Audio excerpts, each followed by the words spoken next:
So the other thing I did was, from the get-go on this one, when I finally got my name in the credits, and I'm in the credits for any number of episodes that I've been working on, again, I did the same thing with my brother's name as my middle name.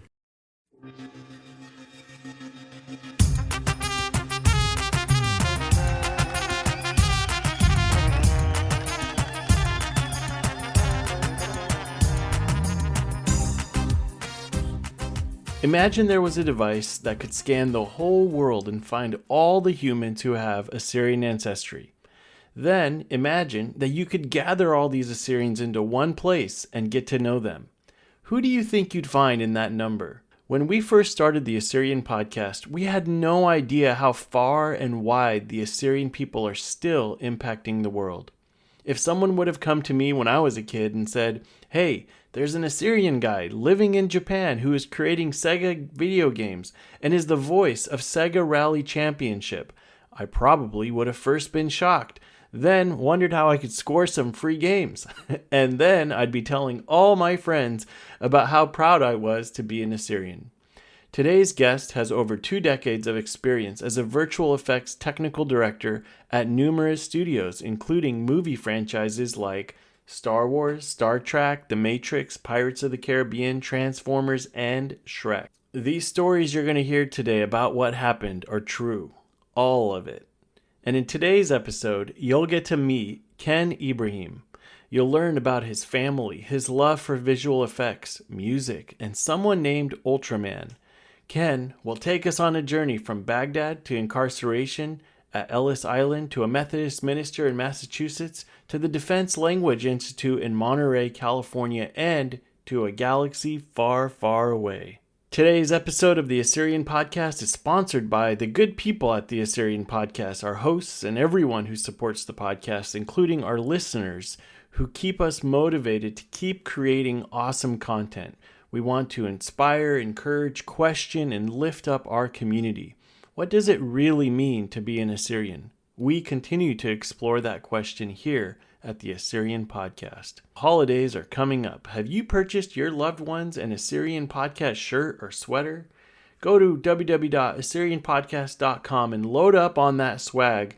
Do you like what you're hearing? Please rate and review us wherever you listen to the Assyrian Podcast. Share it with your friends. Do you know someone who should be on the podcast or someone who would like to host an episode? Fill out the form on our website and let us know. And now, strap on your seatbelt as we get ready to go into hyperdrive, and may the force be with you as we hear from Ken Ibrahim.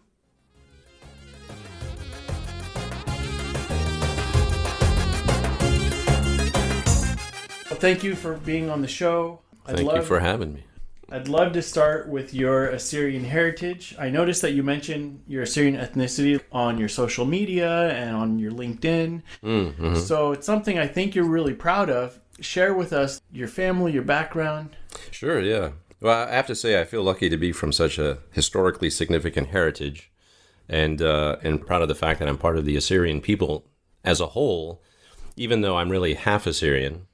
But most of the time when I've met groups of Assyrians, it's been very seldom in my life, to be honest. They're very welcoming to me, and when I tell them, well, I'm half Assyrian, they say, "Oh, no, you're full Assyrian." You know?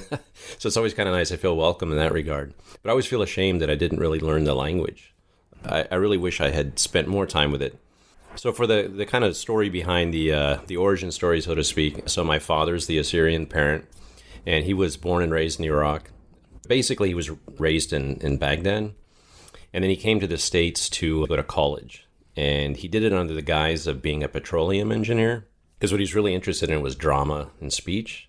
But I remember him telling me that his mother would never go for that, to send him all the way to the States. And my uncle, his older brother, had already come to the States, and he became a Methodist minister in Massachusetts. So my dad... Wait, what's his name? Oh, well, he's got a very Assyrian name, Sargon. And my dad's name was Nineveh.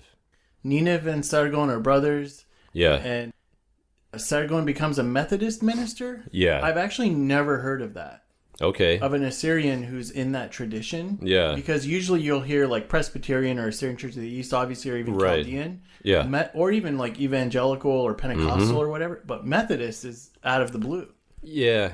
I'm not sure exactly how he chose to become a Methodist minister, but I think it has something to do with the fact that I remember my dad telling me that I assume my uncle went to the same school when they were young. The first school they went to, I think from like elementary up to, for my dad anyway, part of high school until they shut it down, was started and operated by Methodist missionaries from the States. It was like a couple, I think. So that's probably a large influence. My uncle, of course, was very religious and was very learned. So my dad, they grew up speaking Arabic in society. The schooling was in Arabic there. Going to that American school, it was called the American School for Boys, I think. So he said that that's where he really started to learn English. And then he was really interested in drama and theater and movies. So he watched a lot of American movies that were shown there. So he also got a lot of English from that. But I think that was the major influence for my uncle becoming a Methodist minister. And then my dad, he was a member of the Methodist Church locally here, for many, many years. In Monterey. In Pacific Grove. What's the best way to describe where Monterey is in the United States? It's in the central coast of California. It's near Pebble Beach, which is pretty famous. Yeah. It's literally right next to Pebble Beach and Carmel. Those are the two. And then Pacific Grove is just neighboring those cities. Yeah, and it's like 2 hours from San Francisco. Yeah. Mm-hmm. You had mentioned to me that your dad wanted to be an actor. Well, there's actually so many fascinating pieces when it comes to your dad. So he comes here under the guise of studying petroleum engineering, but then he ends up being like a language guru. Yeah. So what happened was the original plan was he would return to Iraq. He was just coming here for the 4 years of school, and he went to Oklahoma. I think it was called Oklahoma A&M in Stillwater, Oklahoma. Mm-hmm. And I think he had a best friend when he was growing up, and they both together went to that school. There's like another story of how he got there, which was kind of interesting.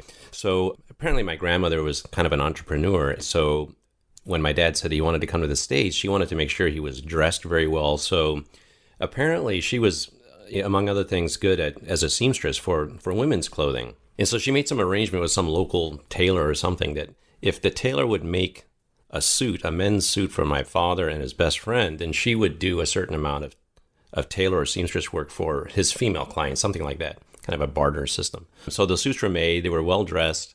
They did the trek from Iraq. I think they went to Damascus first by bus, and then from there took another bus, a smaller one, to Beirut. And then from Beirut, they took a small ship to get to Italy. And I think they were in Italy for a few days. And while he was there, they knew they were going to America, and they'd seen all these movies and whatnot. So they thought, hey, they're going to be cool, and they bought jeans and some other shirts or something.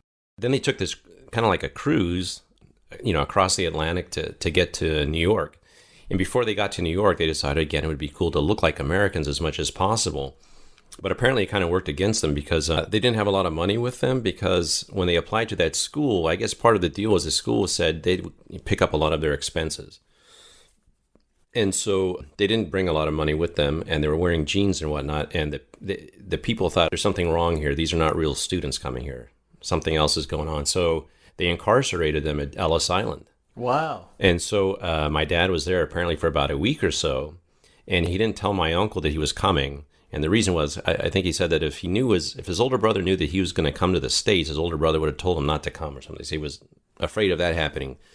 But then my grandmother, this is all letters at the time, informed my uncle that my father was coming. So when he got incarcerated, luckily when he got incarcerated there, my uncle came and bailed him out. Wow. I bet your dad was happy at that point. Yeah. And then he said he actually stayed with my uncle for a little while before he took a train to get to Oklahoma.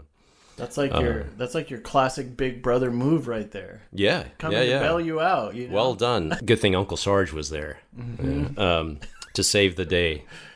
But yeah, so that's how my dad got into the country. Then he made it properly to the school. And he was going to be there for the 4 years, go back to Iraq, but because at the time, everything was fine there, and it was this King Faisal. I don't know if it was the second or something. I think his grandfather was King Faisal of Iraq, and then I don't remember what happened to him, but leadership went to his son, and his son was killed in a car accident, I think it was, and I remember my dad telling me he didn't know whether this was an accident or whatnot. But Iraqi history buff, I am not. Yeah, I don't know. I really. So this is another theme of mine. Search this. It's interesting. Then the younger Faisal took over, and again everything was good there. And then he was assassinated, and then things start getting bad. Mm-hmm. So my grandmother said, "Don't return. Stay in the States. Get a job. That's the way you can stay there." And so he got a couple of short-term jobs. Eventually, he got I think it was like a 6-month contract to come and teach Arabic at the Defense Language Institute in Monterey, California, here, just down the street. And so he did that, and then that 6 months turned into, I don't know, like 38 years, I think, in total. That is so fascinating. But the other thing about it is, I think probably at best, at least in the Arabic department, maybe only 10% of the people who end up teaching there actually have a degree in teaching, like they actually studied to teach the Arabic language. Like my dad and so many others, it just was like happenstance, and it would sounded like a good job to them. It served some purpose, like in my dad's case. And it was just the language they spoke. But I don't know how well I could teach English. So I'd have to what was that? I've forgotten a good third of English grammar. Yeah. Right? So how is it that, these people are able to teach that without... Honestly, I don't know. Yeah. I don't know. I forget if they give them some kind of training when they get in there. Yeah. Because I don't know, when Arabic is taught in the Middle East to native speakers, how methodical it is. Because I've taken some Arabic classes. My dad helped me a little bit, but I did take some classes, and most of them use something called the Hans Wehr Dictionary. I don't know if you're familiar with this one, but it was written by a German man named Hans Wehr. And I don't remember if he kind of developed this system or not, but all Semitic languages have this triliteral root system. Right. So the whole dictionary, and again, I don't know if native Arabic dictionaries are done this way or not, but like in English, you'd have a verb, you'd have the infinitive of the verb, and then if you had a noun related to it, that would just show up alphabetically. But in this dictionary, everything's presented initially, I guess is alphabetical by the three root letters. Yep. And then from there, you have all the inflections and conjugations out of that, and you put like a meme in front of it, and it becomes like the place of the action. And to me, that's really cool. It's like mathematics and the language. Right. I assume they all understand these things. But for instance, when I lived in Japan, I was really impressed. Japanese, so for instance, in everyday conversation, I think Japanese has about 5 times the amount of vocabulary as a Romance language. And a lot of it has to do with the fact that they use a lot of characters that are from Chinese. And you can have a lot of words that have the same pronunciation, but they have different meanings. And a lot of idiomatic expressions and things like that. But I'm really impressed when I was in Japan, I'd ask somebody, what does this word mean as I'm learning? And they'd be able to tell me. And I would think if somebody were to ask this kind of spattering of words in English, even though we use them sometimes, I wouldn't be able to explain it or describe it properly. I just kind of know how to use it. Right. But in Japan, they all could explain what the word actually meant. It's wow, that is really impressive. Right. They just know their own language really well. Yeah. And I think their education system is very good there. Yeah, and you've got that in your family because you had shared with me that your grandpa had a dictionary of Assyrian words. Right. So one of it, obviously he had jobs during the course of his life, but one of his passions, his lifelong project, I think, was this tome of a book, which was a handwritten, very articulately written dictionary, English to Assyrian and Assyrian to English. Do you still have that? My aunt has it, I believe. Oh, okay. So my dad has a younger sister. My dad passed away last year. My uncle passed away, I think, almost 20 years ago. And my aunt's still alive. She lives in London. But she has that dictionary now, I think. But that was amazing. So when I was a kid, so my grandparents, they lived... So the rest of the family all left. But anyway, so they finally all got to the States. But on the way to the States, my aunt and uncle, they were in Iraq at the time. They left and eventually wound up in Lebanon, in an area called Brumana, which is up in the hills, I think. As far as I visited there as a kid, that's where I first met them. And my grandparents were with them and my 2 cousins. So I met them all at the same time in 1975. And I have a younger brother named Steve. And so my dad took my brother and I with him and introduced us to the family, basically. In 1975? Yeah, we flew into Beirut. And your mom was cool with that? Yeah, so I didn't mention my mom is not Assyrian. She's of mixed European descent, born in the States. But yeah, I think she's very supportive and really inquisitive and interested in a lot of things. She met and got interested in my dad because he was from the Middle East. She was really interested in the Middle East. Well, your mom and your dad also have a cool story because your dad wanted to be an actor. Yeah. He was working towards being an actor. And then he met your mom at the theater, right? Right. So this is here in Monterey. So while my dad was teaching Arabic in the days, I think he was going and doing acting at this place called the First Theater in Monterey. Mm-hmm. And probably, I guess also on weekends. Photography was a hobby of his, so he has a lot of photos, really well-done photos of the cast and whatnot in these plays. But anyway, so my mother was an usher there, and that's where he met her. How old was your dad when he came to the States? 20. He was 20. And then they went to that American school for boys. Do you know anything about that school? Not in particular, other than it was founded and run by these Methodist missionaries. Yeah. And do you know if it's still around or anything like that? No, I don't know, because I remember he told me he went there from like elementary school through, I think, until almost his last 1 or 2 years of high school, and then it got shut down. And then he ended up transferring to like a public school there in Baghdad. Because he must have gotten a phenomenal education at that American school for boys. Yeah, you would imagine, and it would have had some kind of Methodist influence, I would assume. I don't know what. Right. But were your grandparents like well-to-do in Iraq? Like, did they? Not that I know of. No, my grandfather worked around the time my dad was born. He was working for the railroad system, and so he was actually stationed up in Kirkuk in the north. So my dad was born there. And then when my dad was only about a year old, they moved back to Baghdad. So my grandparents had met in Baghdad. Because my grandparents, for the Assyrian people out there who wonder, what tribes are these people from and whatnot. So I've learned that my grandmother is Urmijneta. So she's from Urmia. Mm-hmm. And my grandfather was Marbujnai. So he was from, I guess, Marbisho is the name of the village or town. But I think my dad told me it was in like, I don't even know now if borders have been redrawn since then or whatnot, but it was in Azerbaijan, in an area that was either there or it was in some remote part of Turkey. And because he said that they spoke a language called Turkmani, and there was a Turkmani people. So I don't know the details of that, but that's where my grandfather was from. Other people listening to this, I'm sure, would know a lot better than I do. Yeah. This is what I'm talking about. You're going to get emails and messages and people just reaching out. Yeah. So my knowledge, again, is not nearly unfortunate.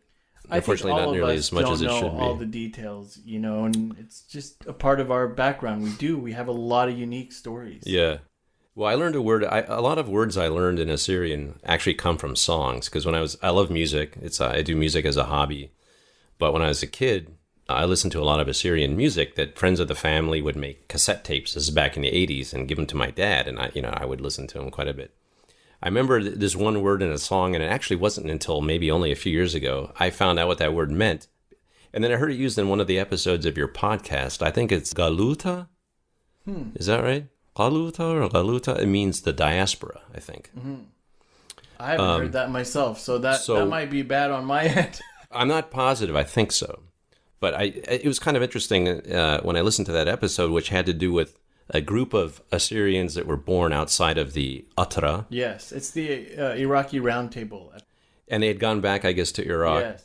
And I thought, I'd kind of been thinking of doing that myself at different points in my life. And I have a cousin who lives in Erbil, and he keeps telling me you should come and visit. It's safe. You don't have to worry about anything. You stay with me and whatnot. And so I kind of toyed with that idea in my mind. And then when I heard that episode, I was like, wow, that's really cool. Those people went and did that. Maybe I should do it. Maybe I'm not too old to do that. But then they used that word in the episode. And I thought, ooh, I got to look that up again because I had forgotten it. Yeah. But going back to your dad went to the American School for Boys, which let's park for a moment at the acting thing. Because really, your dad sounds to me like an unconventional person who said, I really like doing these things. I'm going to do them. Like, that's a lot of freedom, right? Right. Yeah. Because usually, like, for that generation, when they arrived here, it was, how do I make money, find a job, get the rest of my family here, stuff like that. Yeah. So I think he came at a time when he wasn't an immigrant, so to speak. He wasn't fleeing anything. Like I mentioned, he had told me that things in Iraq were really good at the time. He planned to go back and continue life there. But then when the king was assassinated, things started going downhill. It sounds like for your dad, he was not fleeing, like you say, he was not fleeing. So he was excited maybe to go back. I mean, was acting a thing in Iraq or what? That I don't. I'm sure they had. Yeah. But he did tell me. I mean, I guess he was kind of adventurous himself. When he was really young, he said, I think he must have been in the equivalent of late elementary school or junior high school. During the summer, I think it was, he wanted to get a job. So he on his own went down to. I'm trying to remember the story exactly. There was like there was a military base or something there, and they had like an officers' club. I just remember him mentioning an officers' club, and it may have been British actually, because he said he went in. He asked about getting a job, and they said, "Oh, we have one for you." I mean, he's just a young kid, and apparently he was going to be like a bellboy or a porter or something like that. And then eventually they just had him, like, when the officers would come in, they would put their hats, check them in and whatnot. He would be the person to check him in and give him back, that kind of thing. And I think he said then the hours were actually a little bit late, so my grandfather would come and meet him and walk him home and whatnot. But one of the interesting little bits of trivia out of that is that one of the managers there told my dad, he said, "Oh, you look a lot like it was either his son or his brother, whose name is Kenneth. So while you work here this summer, you're going to be called Kenneth." Wow. And that's how I got my name. Yeah. Man, that is so cool. Wow. So my dad was Kenneth for a little while when he was a kid. Yeah. Yeah. And you were his firstborn, right? Yeah, and he would joke a lot and do a lot of puns and whatnot, which I really didn't like when I was a kid. Mm-hmm. But as I got older, I started doing it myself. But because I have one younger brother, he's a year and a half younger than me. I mentioned Steve. And so in order to make us feel equal, he would say, "Kenneth, you're my firstborn, and Stephen, you're my second firstborn." Mm. It's just the way he would come up with things like that. Got it. Yeah. No, I haven't heard that one before, but it's kind of a good little equalizer. Yeah. But the other thing about my dad, like you mentioned, the interest in acting and all that. So one of the reasons I don't speak Assyrian very well, first of all, it's because my mother didn't speak. And my parents got divorced when I was very young, maybe I think 2 years old or something. And so my brother and I, we both initially were raised by my mom. So spent all the time with my mom as kids, even though they had an amicable relationship. So I'd see my dad, I guess, every weekend or something like that. And they kept on good terms. But it wasn't until I got into middle school that I actually moved in with my dad. So in those, those really early formidable years when you develop the sounds and all that with speech and whatnot, I was with my mom the whole time. But also then my dad's English is kind of impeccable, really, grammatically and everything. He had a bit of an accent, but he spoke, fluently, like a native. And so there was really no reason for me to have to learn to communicate with him. And unfortunately, this is the other aspect of my dad. I think he was just kind of like a very gregarious person and just loves chatting with people and meeting people and whatnot. He doesn't have anything against being Assyrian, but it just seemed like he didn't have any real interest in it. He's just doing his own thing. Mm-hmm. And so I think when he had this idea of coming to the States, he just wanted to come here and do his own thing. And, great, if you're interested in the fact I'm Assyrian, well, great, I could talk with you a little bit about that. But he didn't gravitate toward Assyrians. Yeah. So there wasn't, I really know almost nothing about Assyrian culture from my dad. Mm. It's all from my interactions with the other parts of my family and friends of the family. Right, especially your aunt, right? Well, yeah, so when I was younger, like when we visited them in Lebanon, they later moved, their next location was London. And they lived there in this really nice house called the Orchard House, near Pinewood Studios, apparently. Mm-hmm. And so I went there twice, once with my dad and brother again, a few years after Lebanon. And then when I was in high school, I went again for a summer and stayed with him. And that time, I really made an effort to try and learn as much as I could of the language from my aunt, who, again, had really studied it. She even studied cuneiform writing. And I remember she took me to the British Museum and explained a lot of things there, which was really interesting. But I still have a notebook somewhere where I had a section for verbs and nouns and adjectives and was taking all these notes and, the masculine and feminine forms of things and all of that. And I rediscovered that notebook about a year and a half ago, and I started turning it into a Google sheet. Mm. And I thought, I'm going to get everything as much as I can up there. And then before my dad passed away, I said, okay, I came up with a whole bunch of sample sentences of common things you might say. Mm-hmm. Not like pleasantries or something, but something like, I forgot to turn the light off or whatever. And it's have them say all these things. And then I actually transliterated it and then put it up and put the audio as well. So I made another kind of like a Google sheet with that stuff. So I was thinking maybe, if you're interested, we could look into that and do something about language training, because that's something that's kind of sorely missed that I've been looking for online. I really can't find anything that kind of suits the style I'm looking for as far as language classes online. So hey, if anyone out there's got any contacts for like modern day Eastern, Syriac, I guess it is, modern day Assyrian, not Western but Eastern. Yeah, I just call it Assyrian.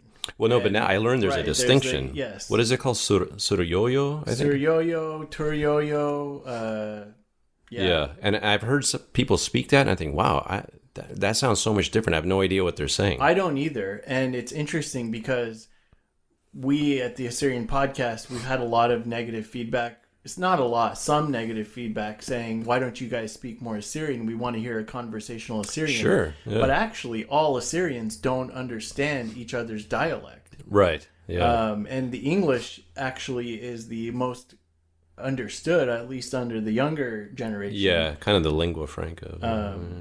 But yeah, I mean, a lot of the Assyrian classes that are out there, they're not designed for non-Assyrians or people who don't know any Assyrian to learn. Right. They're often designed for like someone who grew up. You would probably find some that you would really get something out of because you're at least somewhat familiar. But if you have no familiarity, it's going to be really hard. Right. And if there is people out there that want to build out a project like that, I mean, to me, it's just a Google Google Classroom with like 25 lessons. And with your knowledge of the Google ecosystem, and we can make it happen. Let's do it. My pipeline of projects is pretty long right now. Okay. But this one's pretty important. You might push it toward the top of the stack. Move it up the priority list. Yeah. The queue.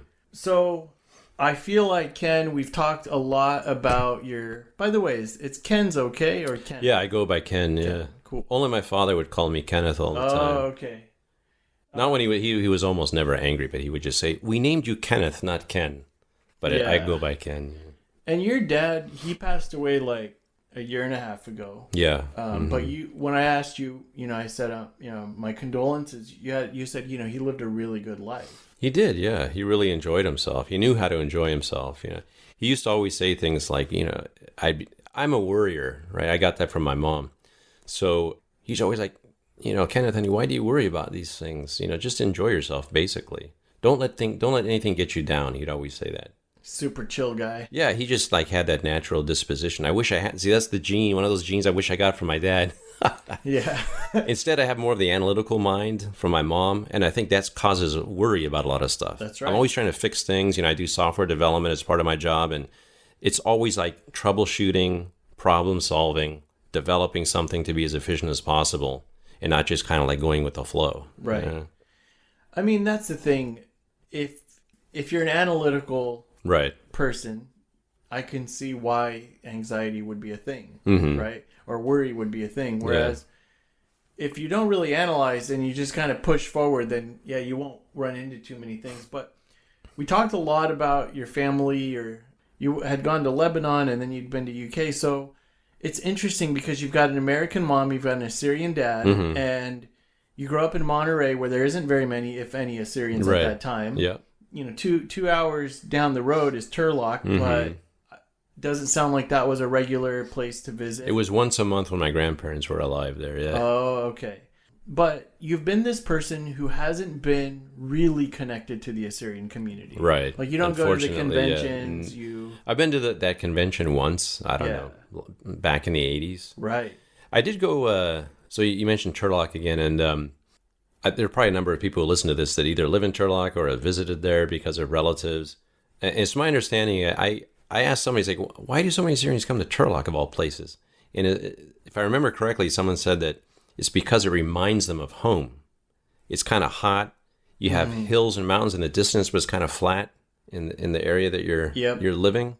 And I've never been to the homeland, so to speak, so I don't know that geography well. But that's apparently why a lot of Assyrians are there. But we would go, so when my grandparents lived there, we would go usually once a month on a weekend. But I remember one year, I decided to go and stay with them for a summer vacation. And that's when both of them taught me a little bit of Assyrian. That was probably the first time I got taught a little bit of Assyrian. And I remember because you mentioned my grandfather's dictionary, so he was always working on that. But we would play chess together. He taught me how to play chess, which I think he called shatranji. Shatranj. Or shatranj. I think actually that's the Farsi way of saying probably. it. They used a lot of words that are from other... Because I remember like another word they would say would be ashpazkhana. Yeah, kitchen. For kitchen, but that's Farsi. That's not Assyrian. Right. And then my grandfather, he was like... He was hard of hearing at the time. And he had these like really big glasses, because I think his sight was really going. So I'd have to kind of yell to talk to him, but he would look... so he was teaching me how to read and write Assyrian. So he taught me that. So I can still read and write, but I don't know a lot of the grammar. I know all the vowels, So if you just memorized a bunch of the words, you should be able to like pick it up. Yeah, yeah. If I knew which words are silent or letters are silent, that kind of thing, I don't know. But he would say, like, can it, or something, this is the way he pronounced my name. He would, what is it he used to say, which, Shazadat Nawigi, which I think means like the prince of my grandchildren, is it? Ooh, the first part I haven't heard, but yeah, Navigi is my grandson, Yeah. So, my grandchild. yeah. So, Shazadat Nawigi. So I learned that Shazada also is not an Assyrian word. No, But I guess it's what he used right. based on... Well, there's been a lot of that. My parents are from Iran, so there's a lot of words that they use that my friends who are Syrian from Iraq, they don't use those words. Right. Like the word for ice, I would say qdila. Oh, yeah. But then they would say telya, Yeah. Uh-huh. which that meant snow. Right. And there's a lot I think in of... Arabic, like thalj is either ice or snow as well. Yeah. Let's jump into on your side of things. Like you growing up in Monterey, when you were going to school and high school and college, did you identify as an Assyrian? What was that like for you? I never really identified as an Assyrian, but I had a lot of interest, especially when I was younger, in my Assyrian background. But I always kind of felt like a bit of an outsider. I don't look Assyrian. Like nobody would even guess I'm from I have Middle Eastern blood in me. Again, the genes I inherited, I look like my skin is very fair. I got that from my mom. I don't really have like Semitic features much. So people like, there have been only maybe two people in my life said, oh yeah, you look like you could be from Lebanon or something. But most people would have no idea. So I didn't really associate that way. I was interested, but I always felt like I'm kind of an outsider. Like if I were to show up to, at the group of Assyrians, I'd think, well, who's this guy?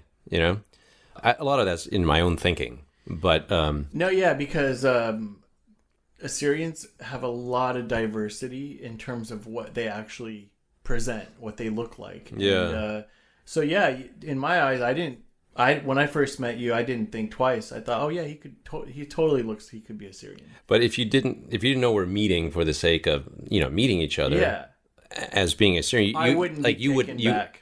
No, But I mean, if you I saw wouldn't me, if you guess saw it, me somewhere, you probably. wouldn't guess it. No. That's the things, No, but after So- talking to you, I can sense some of it. Yeah. Okay. But yeah, so I never really felt like I was part of the community. I mean, I'd go to these friends of the family's house. We had, in particular, one family here in the area that they'd come from Iraq and they were then in Turlock. And then my dad helped them, I think, to get jobs also teaching Arabic at DLI. And so they actually came and lived with us initially for, I don't know, a couple of months or something, again, when I was very young. And then they got their own house, and then their mother joined them, and the rest of the family, they have still a lot of family in Turlock. So, I really loved them, and they'd invite us over for dinner quite often. So most of the Assyrian food I've eaten in my life has been thanks to them. Mm-hmm. And then, to some degree, my grandparents, and when I visited my aunt and uncle, but in London. But that, we were only there for short periods of time. So I felt fine with them, but still I always felt like, almost like you have imposter syndrome or something. Mm-hmm. And I feel a lot easier, more comfortable speaking Japanese because I was there for a while and I learned it to a conversational level. And it's like, even though I'm not Japanese, somehow I just felt like this is something I've done on my own. Nobody would expect me to look at me to expect me to speak any Japanese. Right. But if I'm known to be like, I'm from an Assyrian background, I show up with a group of Assyrians and, he doesn't even speak the language. I feel like, Why were you in Japan?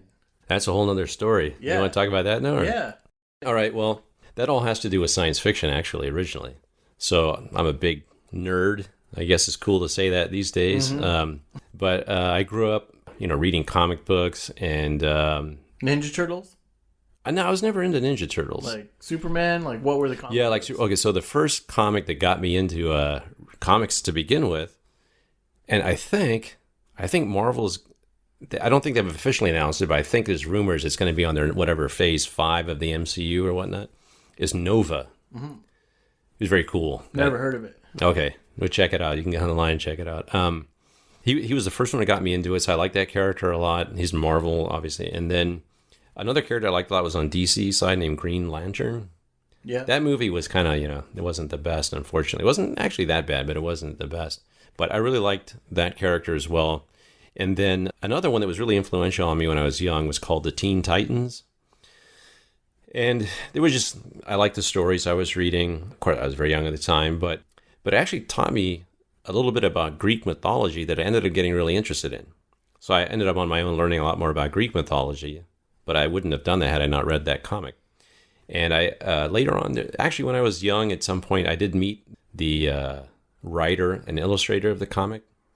And then years later, there's a guy here locally who's a friend of mine. We've known each other since I was in high school, even though we didn't go to the same high school, who owns a comic and toy shop. He and his brother used to own a series of them here in the peninsula. That friend of mine eventually did coloring work on different comics, including the comic that the Avengers Infinity War movie was based on, the two-parter.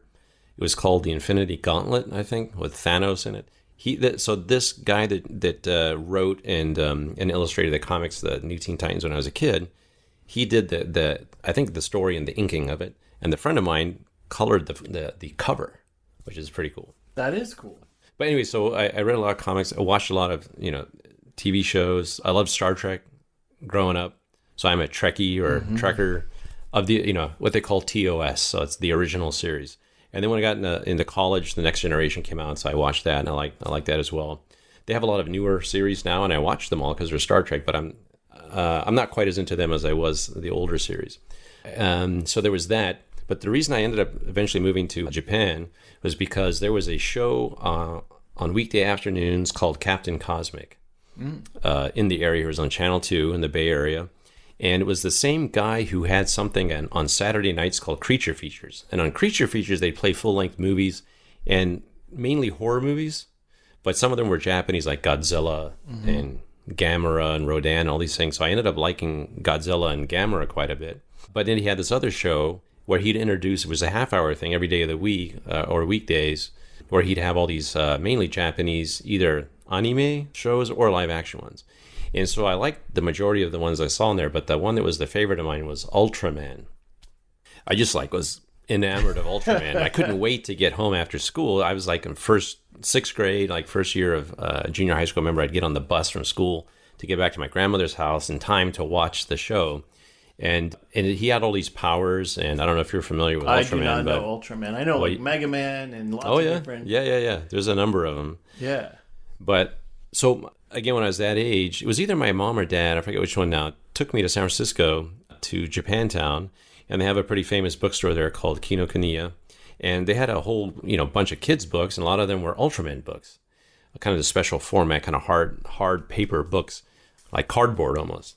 Whoever was my mom or dad was kind enough to buy me a few of these, and then when we went to pay for them, whoever the clerk was at the register was one of these books had a centerfold, because I didn't realize that Ultraman had a whole family. I was even that much more excited. And so the clerk translated all the names that were written next to each of the characters into English. I was like, wow, no, I got to be able to read the rest of these books. It's all kids Japanese, but I couldn't read any of it.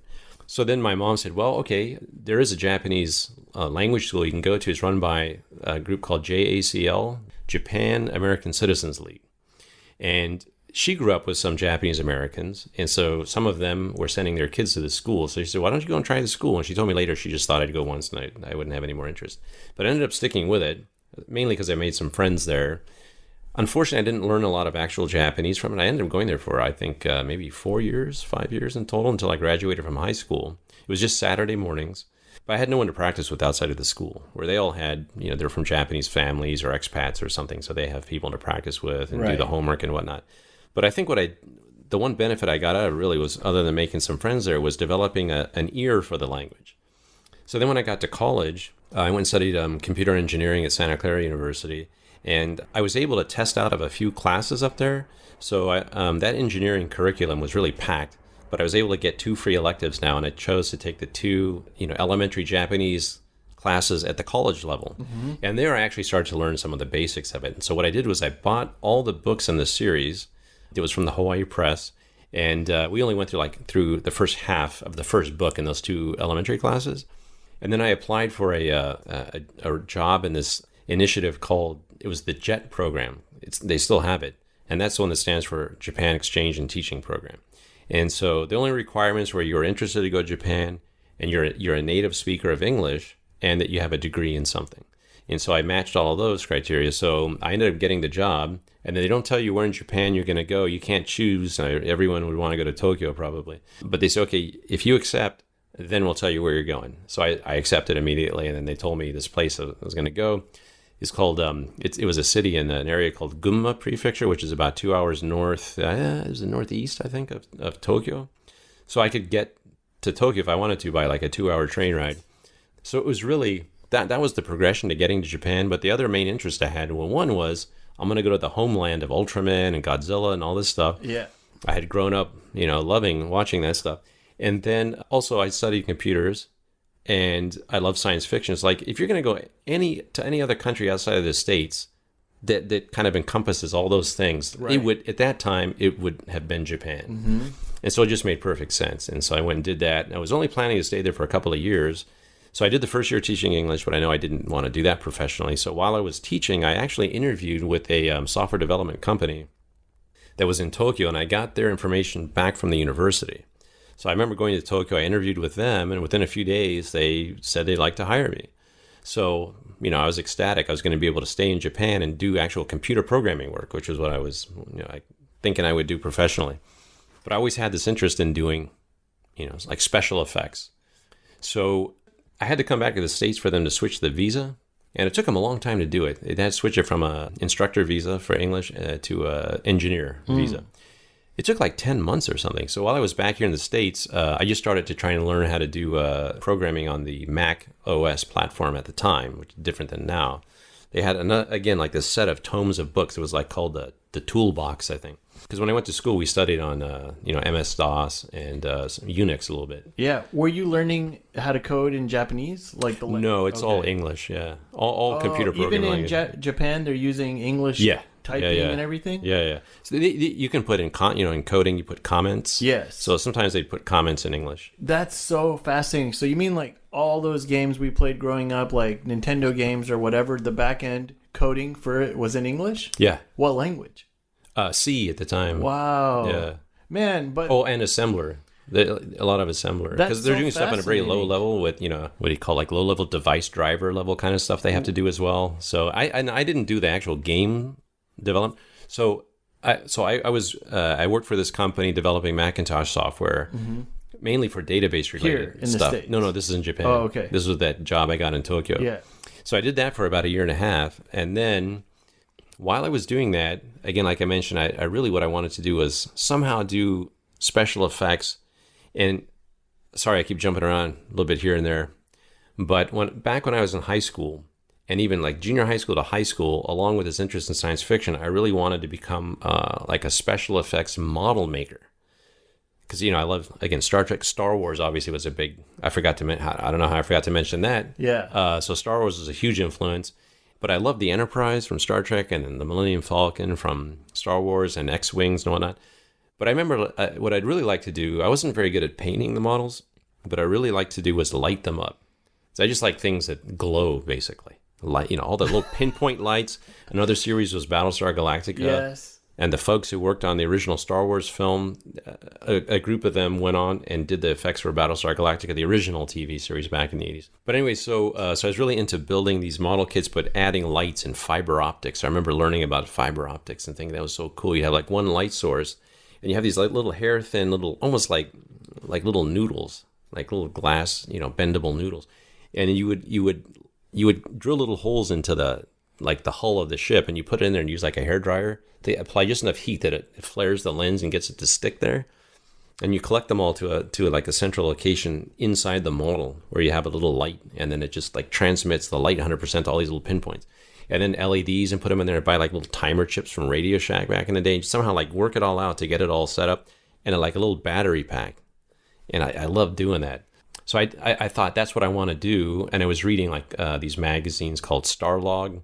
And there's another one which was really influential. It's called Cinefex. That came out when I was, pretty young.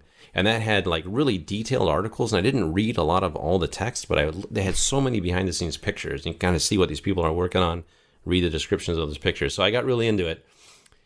But then when I was in maybe like a couple of years, maybe as a sophomore or something in high school, personal computers were just coming out. Right. And so they had these Radio Shack TRS 80s, which we call trash 80s. And yeah, because they were kind of cheap. But I took they offered basic like the basic language. And so I remember studying that and like think, oh, this is awesome.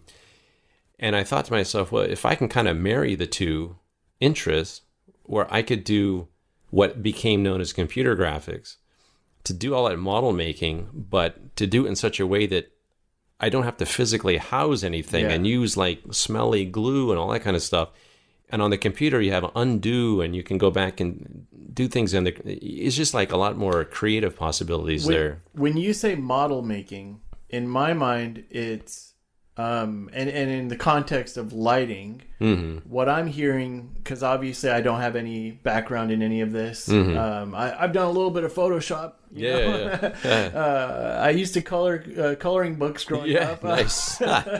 But so when I hear you say like that you did model making and around lighting, I think of the ability to repeat an effect, a lighting effect that's very unique because of those movies, Star Wars, Star Trek, those shows, and all that stuff. Like they probably required really unique experiences, right? Yeah. So you went from, hey, I'm taking physical objects. I know how to manipulate these physical objects so that they do some really weird, cool stuff. Yeah.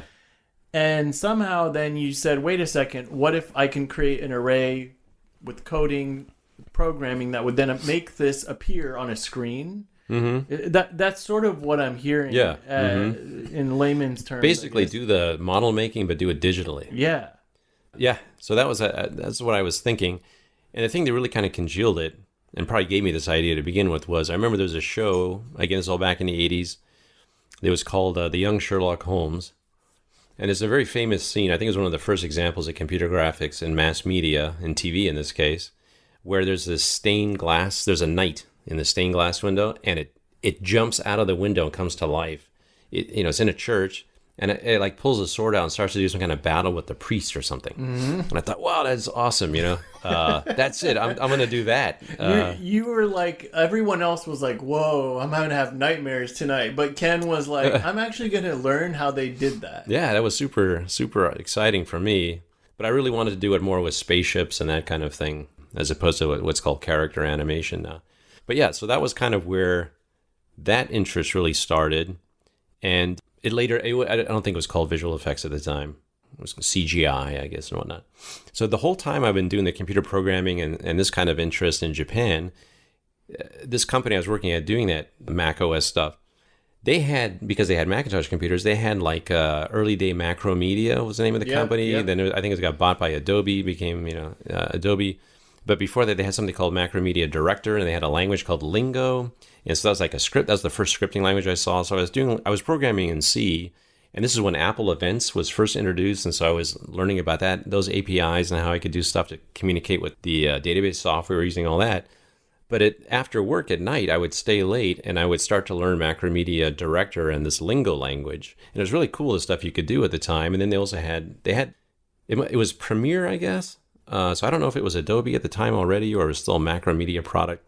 Learn a little bit about video editing, that kind of thing. And then, okay, so this is another little side story, but there's one woman I was dating at the time. I had told her about Ultraman, that I loved that and whatnot. And so one day she told me, she said, hey, our office moved. And so I forgot which part of the city they're in, but they ended up moving to an area called Shibuya, which is really popular for young people in Tokyo. It's one of the like suburbs of Tokyo. They got a lot of them there. And she said, I saw this sign that said Tsuburaya Eizo.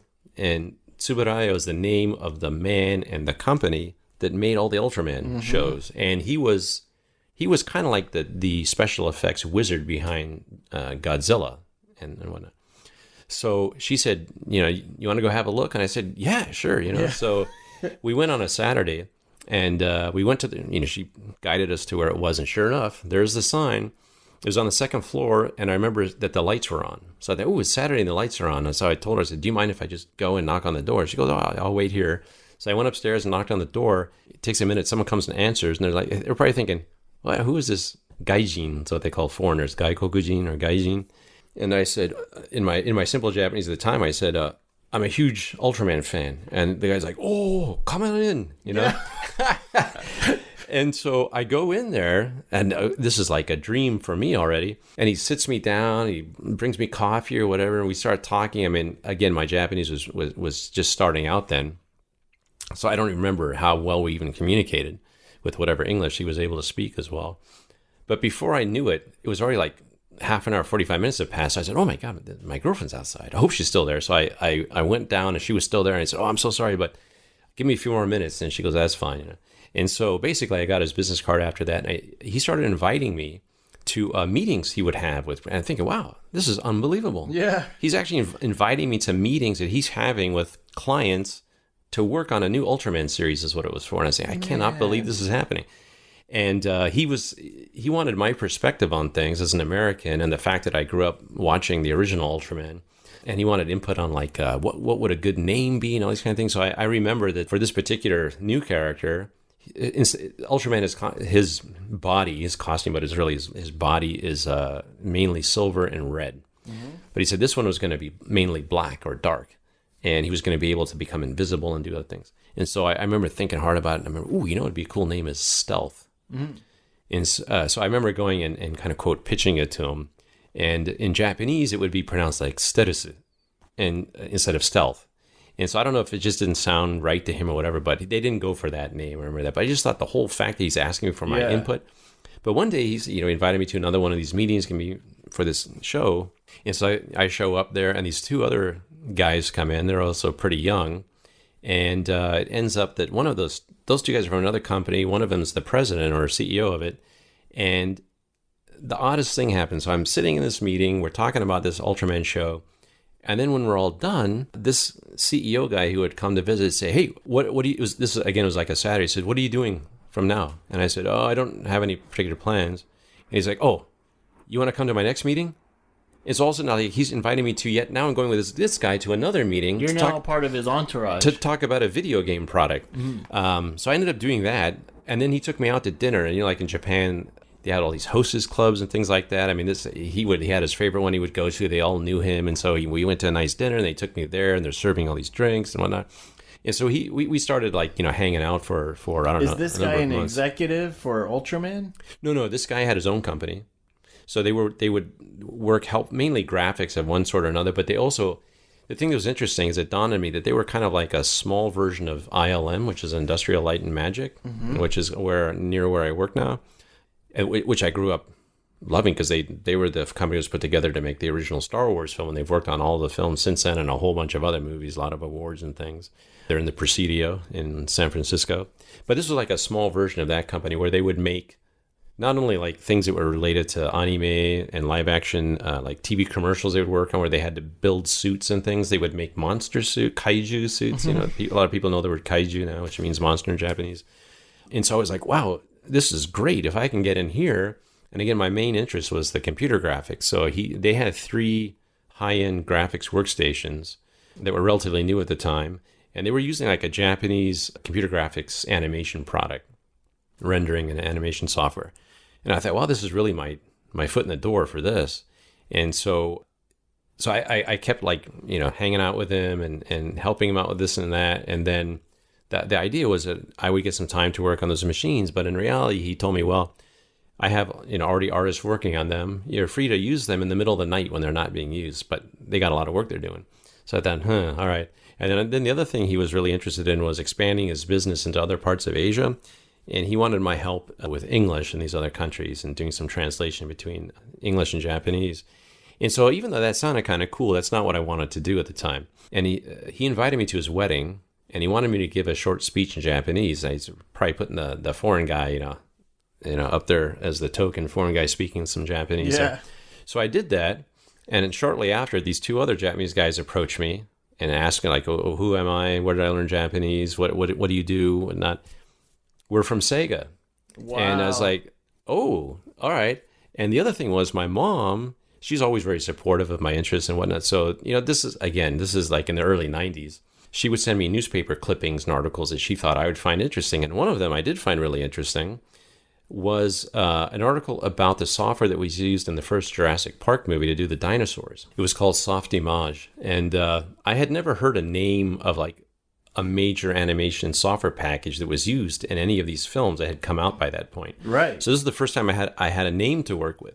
And so when I met these guys from Sega, they just happened to say, well, they use something called Softimage to do all the graphics for the games and the TV commercials and whatnot that they're working on. They mentioned it, and you had read that in an article from your mom. Yeah, so I, and they offered to have me come over, and I said, yeah, Again, it was like one of those points I just couldn't believe this is like all the stars are lining up. And so I did go over, and sure enough, they had that software. I'd never seen it before. It was like, wow, this is awesome. They had these, again, like the guy at the company that asked me to his wedding. Yeah. They had a bunch of these high-end graphics workstations. But they were asking you to maybe work on them. Well, not yet. They just invited me to come and have a look to see, okay. And but then when I was there, they were saying, well, are you interested in working here? And I said, yes, And I knew the other guy wanted me to work for him, but I wasn't going to pass this opportunity. So they had me. Thanks for inviting me to your wedding. Exactly. Yeah. But I really got to go to Sega now. Yep. So I remember they had me come in, interview with a few people. Basically, they wanted to see if I could speak enough Japanese to like communicate with a few different key people in the department. And then they had me take a test, and it had to do with some kind of like pattern matching thing. I don't remember exactly now, but I think, ooh, God, I hope I passed this thing. But apparently I passed. They made me an offer, and so I immediately took it. But I just couldn't believe I got in there. And then, again, I don't know. This is not really related to the Assyrian part, but... Hey, man, I'm having fun just geeking out with you. Okay, that's cool. I grew up in the 80s and 90s, and I knew, like, friends had Sonic the Hedgehog, and there was other Sega games that were... taking off. So Sega's like a major brand, oh yeah, it was huge. Yeah. It was the only real competitor to Nintendo, which everyone knows Nintendo. Yeah. And it's funny, I think Nintendo started as a card company. Yes. And Sega, do you know what Sega stands for? No. I didn't learn this until years after I worked there. But Sega's that so the Japanese they often combine multiple words into a single word by taking elements of different words, and they do that with Chinese characters. I think that's where that idea comes from. But it was originally called Service Games, and so the service is SE and then GA from games and made Sega. Very interesting. Those are American words or English words. Yeah, well, they use a lot of English words for things, especially in games and computers. But if I remember correctly, it was actually started by an American in Japan, and then somehow became fully a Japanese company. Interesting. Yeah. So anyway, so I took the job there, and I actually joined a division, and I don't know for anyone who's interested in games or Sega of the 90s, I joined a division called AM3. And so they had these, AM stood for amusement, and they had like AM1 to AM8, I think it was. The most famous one was AM2, because they had come out with the series of games, these Virtua Fighter games. They were really famous and really popular. And so when the week I joined Sega was the week before that Virtua Fighter game came out. So before it was ever introduced in the arcade, they had dev machines in the building, but they had one completed one on the first floor in the lobby of I worked in the headquarters there, up on like the 8th floor or something. You worked in the headquarters of Sega in Japan. Yeah. In the 90s. Yeah. Man, that is wild. So Sega was really fun, obviously. And I joined a group that was not doing games initially. They were doing like experience, like location-based entertainment, I guess it's called, now. Things like rides for amusement parks and that kind of thing. So I started working on an experience, a ride. It's much like what Star Tours is in Disneyland. And there was it'd be a platform, a number of people would sit on it. And it's based on Sonic the Hedgehog. And Sonic would be running down some path, and basically the path forks, and then you go to the left or right. And then he'll run around something else, another fork comes up. So the idea was we were prototyping this to present, to the powers that be. And so I wrote the software, and this was cool because I was learning now how to write code on Unix machines. It was called IRIX at the time because it was the Unix variant used by Silicon graphics workstations. That's what they had. These were the high end at the time graphics, computers. And so we use this Softimage software that we're using to do all the 3D modeling for Sonic and the environment and whatnot. And then my task was to write some software that would control it all. And so basically, I wrote software that was, I don't know, about 10 people in our group, and we're all in like classic Japan style. You're all sitting in these desks right next to each other. There's no dividers or anything like that. And so I wrote the software that it'd have like a client, it'd have like a daemon, and there would be a client on each of these machines. And then one of them would be the master. And basically, you'd have a little graphical thing that would come up. So I remember learning about actually coding 3D graphics that would appear on the screen in real time, basically, essentially. There'd be little right and left arrows. I think I made one red and one blue. And then you would hit the arrow keys on the physical keyboard. And if you wanted to go left or right, you just keep hitting the key you want to go to which direction. And on your own screen, the relative size of the arrow would increase or decrease based on the aggregate I see. of all of the members. So you can see it going back and forth, and you're trying to get it to go your direction. And it does that for a few seconds, and then whichever one won out, it would then, via another API, would talk to a machine called an abacus, which is a video playback machine that I don't think they're around anymore. And it would tell it, we would have the different pre-rendered sequences to go left or right, and then it would select that one and play that one back. And so that was pretty cool. I learned a lot doing that. But then they decided not to go with that project. And so that got canceled. We all got disbanded. We're still in the same AM3 department. But then they had me start writing software tools for the different games teams in the department that are working on these different games. And so one cool thing that kind of came out of all of that was I ended up being the voice of a game that became really popular. This game, Sega Rally Championship. So I did the voice for that game.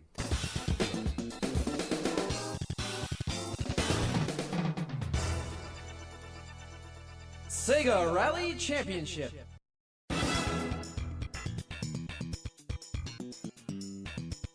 There's one other friend of mine who does one line in it, and then I do everything else. And they had a number of us that were native English speakers there record for that, and I think it was just meant to be used as a temp tracks. And I think I heard them talking about they would hire actual voice talent to do the real ones. But in the end, they told me they're going to use me, and then that one line from the friend of mine. I thought, wow, this is so cool, So they ended up doing that, and then that got into the game. And then the head of my group said, hey, the game's become popular enough, they're going to release a music CD from the game, because they have their own sound department. They do all the music for the games, the sound effects and all that. But they were going to hire a popular rock band at the time there to re-record all the tracks from the game, I think. And then they were going to do a new theme track. And then he wanted me to write English lyrics for it. And I thought, okay, again, this is quite cool. Mm-hmm. And I think he gave me about a week or so. And he said, let's meet on this coming Sunday at the office. And I remember doing that. And I remember I thought I really came up with some good lyrics. You have a chorus and verses and the rhyme scheme and the whole thing. And it kind of really made sense. Because I remember when living in Japan, I'd listened to a lot of Japanese music, and they'd always have to have some English in there somewhere. And it never made any sense, really. How does that happen that they can't even make any sense out of the English they put in there? And so I went in, and we spent a couple of hours going over the lyrics I'd come up with. And, my boss at the time was like, well, probably said, well, the Japanese might not understand this, or maybe this doesn't sound so good to the Japanese ear, or whatever it was. By the time we were done with it, I was like, okay, now I understand what happens. But still, it was fun to work on. He credited me on the CD, and so that was a lot. Do you have a Sega Genesis now? Oh, I never owned the home units. This is all for arcades, big arcade games. Oh, okay. So that was the other thing that's kind of cool. I also got my voice in this other game by the other group, the more popular AM2 group that did the Virtua Fighter games. I did one of the voices for the Virtua Cop game. Okay. Virtual Cop. That one's a very popular arcade game. Yeah, well, it was at the time, yeah. I actually recently saw Virtual Cop at really? Yes, I went to the Pinball Museum in Las Vegas. Oh, okay. And I saw Virtual Cop there. Oh, wow. So if you're in Vegas, go check it out. You might hear your own voice from your 20s. Yeah, I'll have to remember that. Yeah, so... But one last comment I'll make about that was, I had one of those kind of moments in life I figured I got to remember this. And that is when, I'm pretty sure it was around Halloween time, because we went to a friend of mine, another American friend actually from Sega. We went out to do get in a costume and go out and have fun. So we went to this area of Tokyo called Pongi. And that's, again, all the young people go there. So we went out there, we had dinner somewhere, and then we went to change into our costumes. Didn't have them on already. We went into the Sega had like a multi-story arcade there. I think it was called Gigo. And so we get in there, and I remember we go up the escalators because the bathrooms are on the second floor, so we're going to go in there to change. Honestly, now I can't remember whether it was the Sega Rally Racing game or it was the Virtual Cop game. But it was whichever game it was, it had just come out. And when we got up the escalator to the left, it was just like a wall lined with probably like at least 10 of these games. And some of them are idling, some are being played. And I just like, I'm hearing my voice coming out of these games really loud in this arcade in Roppongi, Japan. As I'm going in to change into a Halloween costume, I'm thinking, I got to remember this moment. This kind of thing is never going to happen again to me. Oh, man. Yeah, I mean, it's sort of like every teenager's dream to be in that video game. And, man, here we are however many years later, and it's still a thing. Yeah, it is interesting. Not so much Virtual Cop, I guess, but with Rally, there is some kind of like fan following, and every so many years, like every 10 years on average or so, something pops up and somebody contacts me. Now it's a lot easier with social media. Yeah. I'm on different social media sites, or email, YouTube, and other things. And they'll reach out and say, hey, are you the guy who did the voice for that? And I think part of this happened within the last year. Somebody's taken it upon himself, he's a visual effects artist, to use the Unreal Engine to try to recreate the Rally game from the time, but to do it with modern technology. And so he got in touch with me and was wondering whether I would reenact the voice for it. I said, oh, yeah, that'd be cool. Yeah. So I think maybe he has a certain following, and maybe some people saw that there and then reached out to me and whatnot. He found you. Yeah. Hey, question. What's your dad saying while you're in Japan?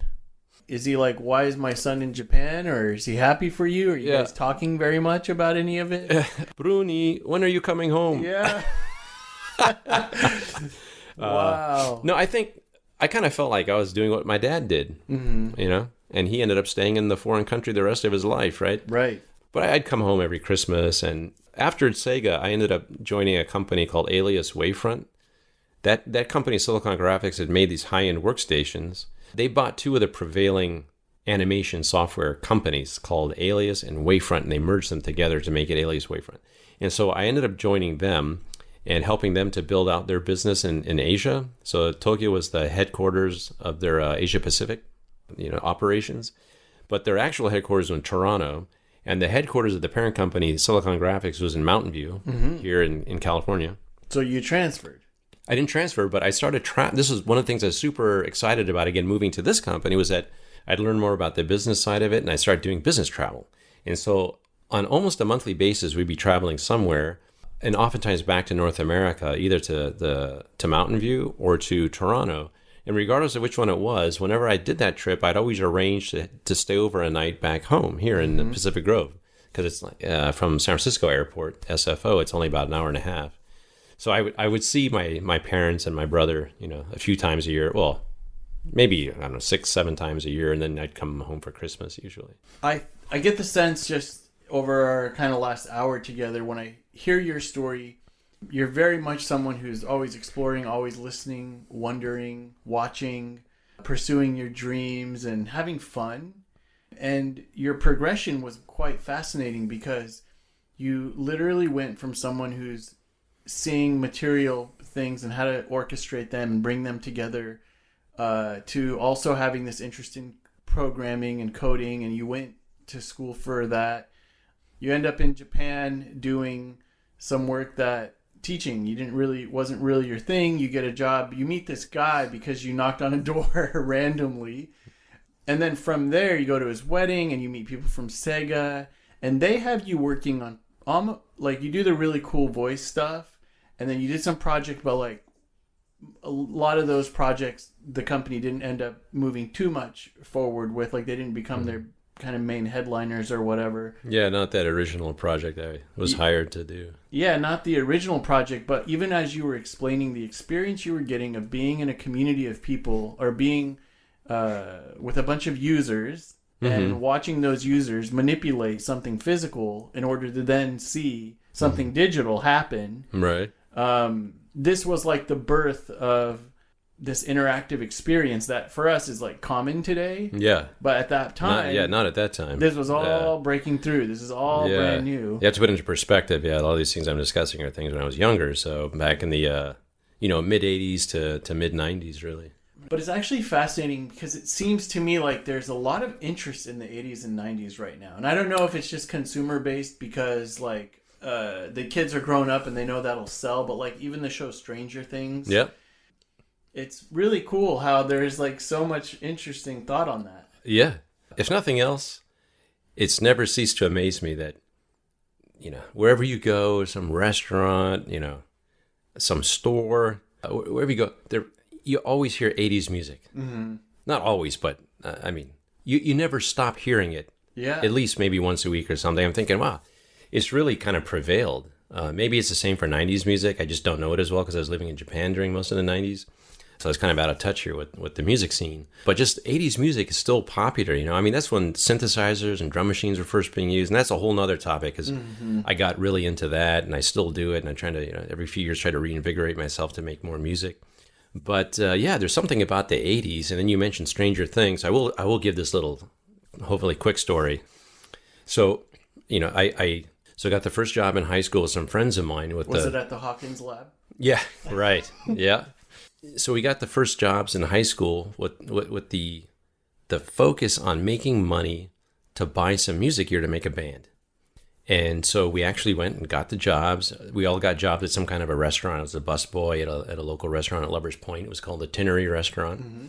And, so we all made enough money. We finally started buying gear. And the first two pieces of gear I bought one is like very well known now. It's called it's Roland makes it. And it's called the TR-808. In fact, my hat today I'm wearing, you can't see this on the listeners out there, but the hat says 808. This is Roland. So that's a very famous drum machine. It's pre-MIDI, if anyone knows what MIDI is, musical instrument digital interface, for syncing different different machines together. And I bought something called the Ensoniq Mirage. It was this is back in the 80s. It was the first prosumer level digital sampling keyboard. And I was really big into digital sampling, and the 808, because of all the music I was listening to, was just like electro-funk kind of stuff back in the 80s. There was a record label called Tommy Boy Records, and I listened to a lot of stuff on that label, another one called Prelude. But there's a guy named Arthur Baker and John Roby, and they did the music for a bunch of different groups, namely one called Soul Sonic Force. And if people don't know what that is, their first track, which became super popular, was called Planet Rock. Yeah! The seats make your body sway. Socialize. Get down. Let your soul lead the way. Shake it now. Go, ladies. This a living dream. Love, life, live. Come play the game. Our world is free. Do it to us but free.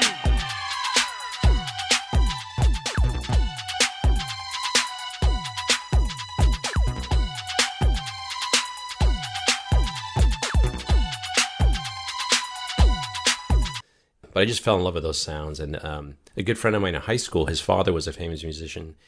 He was a boarding student at the high schools in Pebble Beach. It was called RLS, or Robert Louis Stevenson School.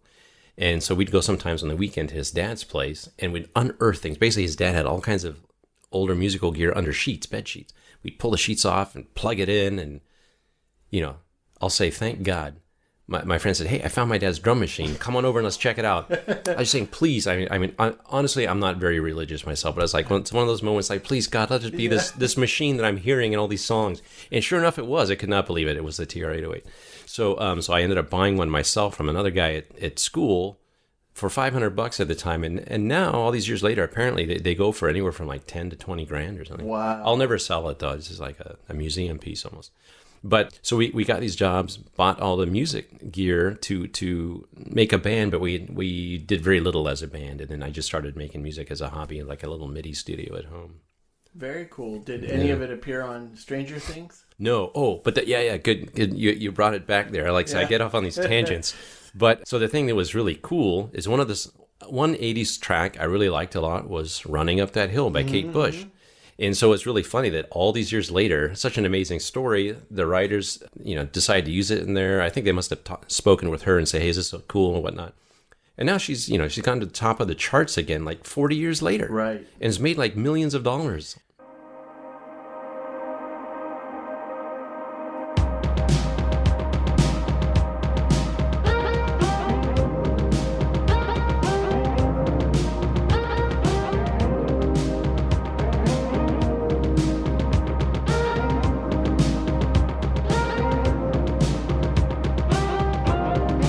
But here's like the part that really interested me. So I love the song. Like the main sound, that's the melodic sound. And so I always thought it was a sampled voice because some of that electro-funk music I was listening to, they did sample voices, like people pronouncing the vowels for a song and like playing them as an instrument. Right. Because I knew that they had the technology to do that. Different keyboards, digital sampling keyboards could do that, which is why I bought that lower end one to try to get into doing that kind of thing. But because that became popular again due to Stranger Things, other people on YouTube have made like how-to videos. How did Kate Bush make that song with what instruments and what actual samples and stuff?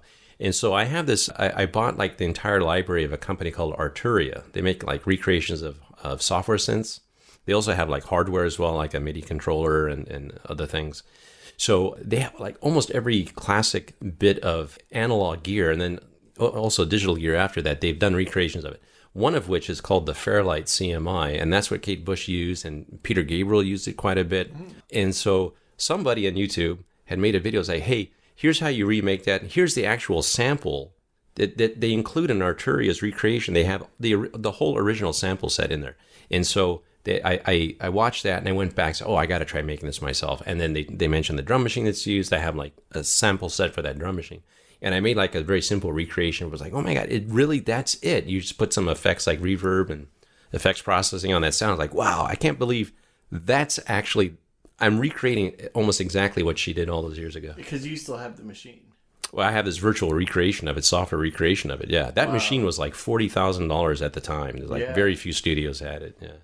Going back to your progression, you're getting that experience at Sega, and then you start with this new company that's headquartered in Toronto. And how did you end up then actually becoming what you always wanted to do, which was a visual effects designer? Yeah. So yeah, the way it happened was I was always trying to just make this dream come true.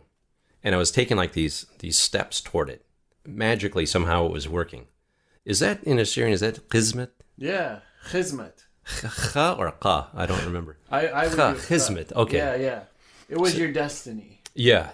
Your destiny. Yes. Yeah. Anyway, so I mentioned I joined that company, Alias Wavefront. After being with that company for a year and a half, a job opportunity came up to fill a slot in their San Francisco field office. And I was focused on the games industry there. That company, they made software for industrial design, and they also made software for entertainment. And within entertainment, there was mainly film and video, and then there was games. It was like equally big industries. So in Japan, I focused on games because that was the main thing in Japan. And then when I got this opportunity came up, for various other reasons, I decided to come back to the States and start to build a financial future for myself as well. And so this sounded like the best opportunity to do that. So I came back, replaced somebody in the San Francisco office. And the other reason this was great is because that particular office serviced like Industrial Light and Magic, a place called Tippett Studio, another one called PDI, which later became DreamWorks. But that wasn't my territory. That was one of the other. I was an application engineer for the company. So basically I'd work with a salesperson and demo the software. I was the demo jockey, and I have to answer questions about the technical aspects of the software and stuff. And so, but what I would do is I'd arrange to also join the film and video team to go out so I could get some experience and exposure to the companies I actually wanted to work at. And so one of those opportunities, one of those meetings led to a really good opportunity. And so I really wanted to go to work at Industrial Light and Magic. That was the dream. But what worked out for me at the time was the company PDI. And so the software that we were demonstrating at the time was called Maya. It's still used like 20 plus years later. But this was when it was version 1, really. And so all these companies they didn't have much knowledge of the software, so they were hiring people from my company as what they call TDs in the industry, technical directors, to help use that software and get other people up to speed with it. So that opportunity worked out really well for me at this company, PDI, and I joined their division to do initially work on TV commercials, but then very quickly they had a group of us move over to the motion picture side of the same company, and they were working on the first Shrek movie. So I worked for a long time on the Shrek movie, about a year in total, I guess. And so that was the first film I got credited on. What did you do exactly? So in this case, I was helping to integrate that Maya software in version 1. But the team I was assigned to, I was really interested in doing what's called effects animation. Mm-hmm. And so I had kind of like taught myself that aspect of things while I worked at Alias Wavefront. so that I could present myself being more knowledgeable in that area. And because I had been a software developer before that, that software package, Maya, plus competing packages, they all had their own scripting languages, so you could develop tools in the software. And so, I had done enough of that when I was out on sales calls for Maya, oftentimes I'd be with the salesperson, and then we give the demo, and then after that they say, well, does the software do this? We really need to do this. And you would build it out. And I'd build it out. I said, yeah, doesn't do it out of the box, but right. I'll show you how you can do that. But that job was such an awesome job for you. Oh yeah, because now you're going to all these amazing organizations. You're meeting people. You're shaking hands. Oh yeah, at Alias, and you're learning to improve products. And when I got to join the film and video team, I was I'd get to join some meetings in a room with people that were, some of whom were kind of like sort of heroes of mine, and people I'd read about. I'd have seen their names in the credits of Star Wars or Star Trek movies, and there they are all discussing this, that, and the other. And I'm thinking, oh my God, I can't believe this. Were you able to deal with that from an imposter syndrome perspective? Well, yeah, because at that point I was still working at Alias. I wasn't working at those companies yet. Yeah. But even when I got to PDI, I felt really dumb. I didn't have any experience coming in. So this was the big deal. It's how do you break into this industry? It's really difficult. Years later, they started opening all these schools that teach computer graphics, and they didn't have that one at my age or when I was that age. So it was all kind of up to you to come up with your own demo reel and whatnot. So luckily, because I worked at Alias, I had access to the machines and the software. I'd work on my own little projects and put together a little demo video to show people, and that's what helped me get into PDI. But you're asking what I did there. So I was really interested in effects animation. It was basically using particle systems, and then later on, they didn't have it at the time, but later on was like fluid dynamics and that kind of thing. So I just like the idea of being able to manipulate groups of objects and to do things procedurally, as opposed to what's called character animation, where you do keyframe animation. So keyframe animation is you go to a certain frame and then you take a snapshot. So I might move the arms around and the head, and then I record that, and then I move a few frames down the road, and I rotate it this way and do whatever, and you record it. And when you play it back, you get the animation out of it. Right. That kind of reminds me of old school stick figures, that stop motion animation. Yeah. I love that stuff too, but I just don't have the patience for that. So tell me now about the stuff you got into. Yeah, so I was really interested in effects animation, and basically you use particle systems to recreate things like natural phenomena, so like rain, smoke, dust, fire, and then you can do other simulations where you can do mass destruction of buildings, like when the Avengers are attacking New York, or attacking aliens in New York and whatnot. All kinds of stuff that's not explicit to a character. And this was where my interest was. And so when I got to PDI and started working on Shrek, they knew I was interested to do the effects. They didn't have any openings in that group, so they put me in a group that was doing the digital cloth.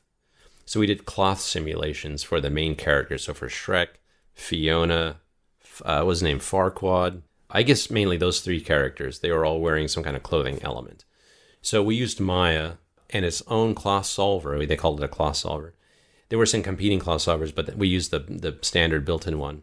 And so I worked on a bunch of shots in the film simulating the clothing. So if Fiona's walking around, her dress is moving appropriately, or the most difficult shots were if she ended up having to kneel down and then stand up to get all that to look right. Shrek's tunic and whatnot was a lot easier because it was a lot more rigid. But then after we got a lot of that work done, then they let me start doing some of the more effects type stuff. So I was doing things like a lot of dust, like particle simulation where dust, they have little battles out there and someone's footprints would hit and the dust would come up, this kind of stuff. And the main shot I got to work on was Shrek was thrown by the dragon, I think, or somehow he's flying in the air at night and he crashes into the palace, to the kind of the top of the palace, into where the princess is. And so that whole destruction sequence of him crashing through the ceiling and all the dynamics of the ceiling breaking apart and the chunks falling and crashing on the floor and all the dust that comes up from that. That was the main thing that I felt really proud of doing in the film. That was all you, huh? Yeah, I did that aspect of that shot. Wow. That's amazing, man. That was very deal. That was a lot of fun, yeah. And just the amount I was learning there from all these people. What was it like for you when Shrek became as big as it was, and you knew you played a little bit of a role? you did something important for that movie, right? Yeah. Yeah, honestly, I wasn't as excited to work on Shrek as I was to work in the original group I joined, which was called Cafe, which was for the TV commercials. And they were working on other feature films that were not done internally. And I really didn't have a lot of interest in like a fully animated film. I wanted to do live action movies. But after the film was done, I was really pleasantly surprised by two things. Well, three things, actually. So a big one was when I finally saw it in the film, they had like a company cast and crew screening. They often do that. And I saw my name in the credits for the first time ever. That's another big moment. Yeah, Absolutely. The other thing was how popular it became. Like, I never expected the film to be very popular. And the third thing was, because I'm a huge soundtrack and score fan, the music was really good. I was like, wow, I can't believe it. I worked on a film and the music is that good for the movie, the first real movie I worked on. It was a great experience in that regard. But again, the other aspect of it is it was like a big family there too. So not just working on the film, but all the people I was working with were amazing. You just have great relationships. Yeah, and like they'd have a lot of parties at work for things. Then there's a group of us. We'd go play soccer a couple times a week. And the other great thing, and this was true of a lot of the companies I worked in visual effects, even now though it's remote work at this point, is you meet. They have so many people from all these different countries. It's just really fun, like because I like foreign countries and I love languages and whatnot and cultures. So it's great to be able to meet all these different people and become friends with them. And you're friends kind of for life. So now I'm connected to a lot of these people mainly on Facebook, but there's people all over the world. Like if I ever go to some other country, like if I wanted to, I could hook up with somebody and catch up and all that. Yeah. Have a place to stay. Right. And it broadens your perspective on the world, and it broadens how you communicate, and it just changes your existence when. Now, like, for a lot of us, we're working and we're dealing with people we see at the grocery store, as opposed to, like, whoa, I'm working with someone from the Philippines or Japan or Iraq or wherever, So that's pretty wild. That's awesome. Yeah, it's another really interesting and fun aspect of it all. Probably for a guy like you feel at home in that environment. That's more of what, you would rather be a part of. So tell me now what you did after Shrek. I mean, really, how did you end up at Lucasfilm? Right. Okay, so I'm currently working at Lucasfilm. And so basically, once I worked at PDI, I developed a number of friendships there. But the way the industry typically worked, some companies would hire people as staff, but a lot of companies just hire on a project basis. Right. And even companies that do have staff employees, a lot of them will hire additional people and they need the help that are project hires. So I was basically a freelancer for about half of my career in visual effects. And so I worked at PDI, I think it was, again, about a year to a year and a half. And then when Shrek was coming to a close, the work I was doing was all done. I ended up following another guy from PDI to go out to Hawaii and work on a movie called Final Fantasy. Oh, wow. So that was a lot of fun. Like connected to the video game Final Fantasy? Yeah, by the guy who did all the video games, he made a movie. And so I had been out of Japan for about 3 or 4 years at that point, maybe about 3 years.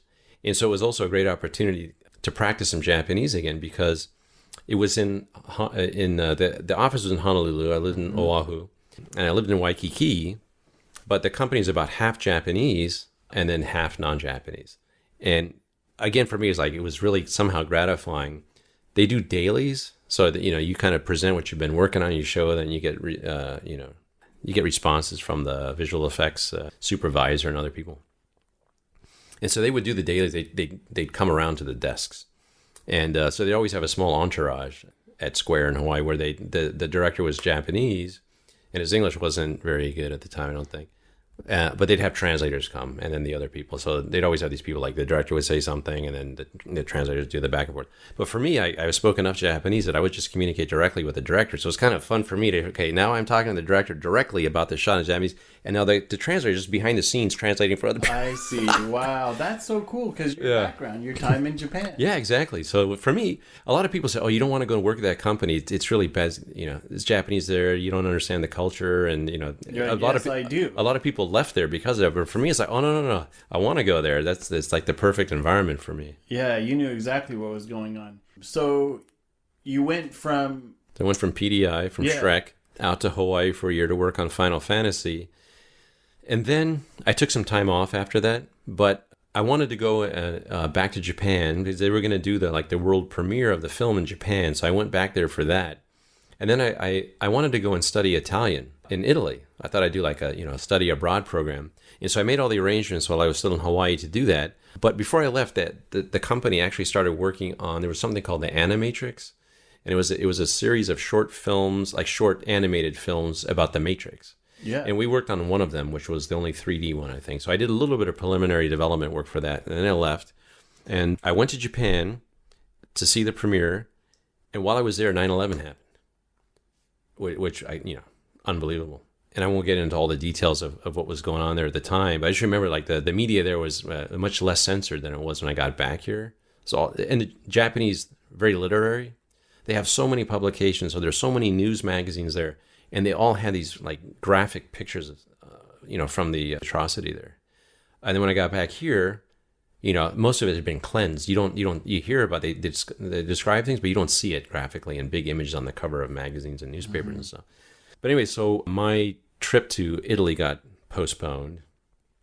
I was kind of stuck in Japan for another couple of weeks. Then I got back to the States, to home here, and then I rescheduled the Italy trip. And so I took about a year off in total there, after which I went to work on, oddly enough, one of the Matrix movies. So it was the third one. They were working on the second and third one at the same time. And so I joined one company called Tippett Studio, and they were working on the third one. So I got to do work on that. And that was my first work on a non-fully animated feature film. So Final Fantasy was also fully animated, which that's not really what I wanted to do, but I thought otherwise the opportunity was too good, so I went there. But so I worked on the Matrix at a place called Tippett up in Berkeley. And while I was there, before I got my own place, my own apartment, my aunt and uncle, that were in England, they had eventually moved to the States, and they moved to Corte Madera, which is in Marin County. Yep. So that's just across the Richmond Bridge from Berkeley. So I stayed with them for about, 4 to 6 months or something. And that was great. Again, this is another opportunity where I'm trying to practice some Assyrian, and my aunt was making all this great food, and I'd play chess with my uncle. It was just great. I really enjoyed it again. I really loved that part of my family. They've always been very kind and generous to me. And then after that company, I finally moved down to LA. I never thought I'd do that, but the visual effects supervisor I was working with at Square, he had an opportunity to work on an X-Men film. And he said, hey, if I'm free, he could really use me because we got along really well. And so I thought, you know what? I got to go and do that. So I moved to LA thinking I'll only work on that project. It was X-Men 2, and I was there for only the last few months of it during the crunch period. Did some more networking down there. That company was owned by Kodak. Kodak shut it down. And then I ended up moving to Venice, Santa Monica area to work at a company called Digital Domain. And I ended up staying at Digital Domain on and off for about 10 years. I ended up being down there for quite a bit. In total, I was down there for about 15 years. But I'd go to Digital Domain to work on a project, then go to another company, work on a project, go back to Digital Domain, another company, back and forth. So I worked on a lot of different film projects, a lot of franchise movies like Pirates of the Caribbean. I worked on one of those. I worked on a Superman movie. What are some of those? I had already worked on a Matrix. There was another, I forget, one of these franchise films that I worked on there, but quite a few different movies down there. iRobot.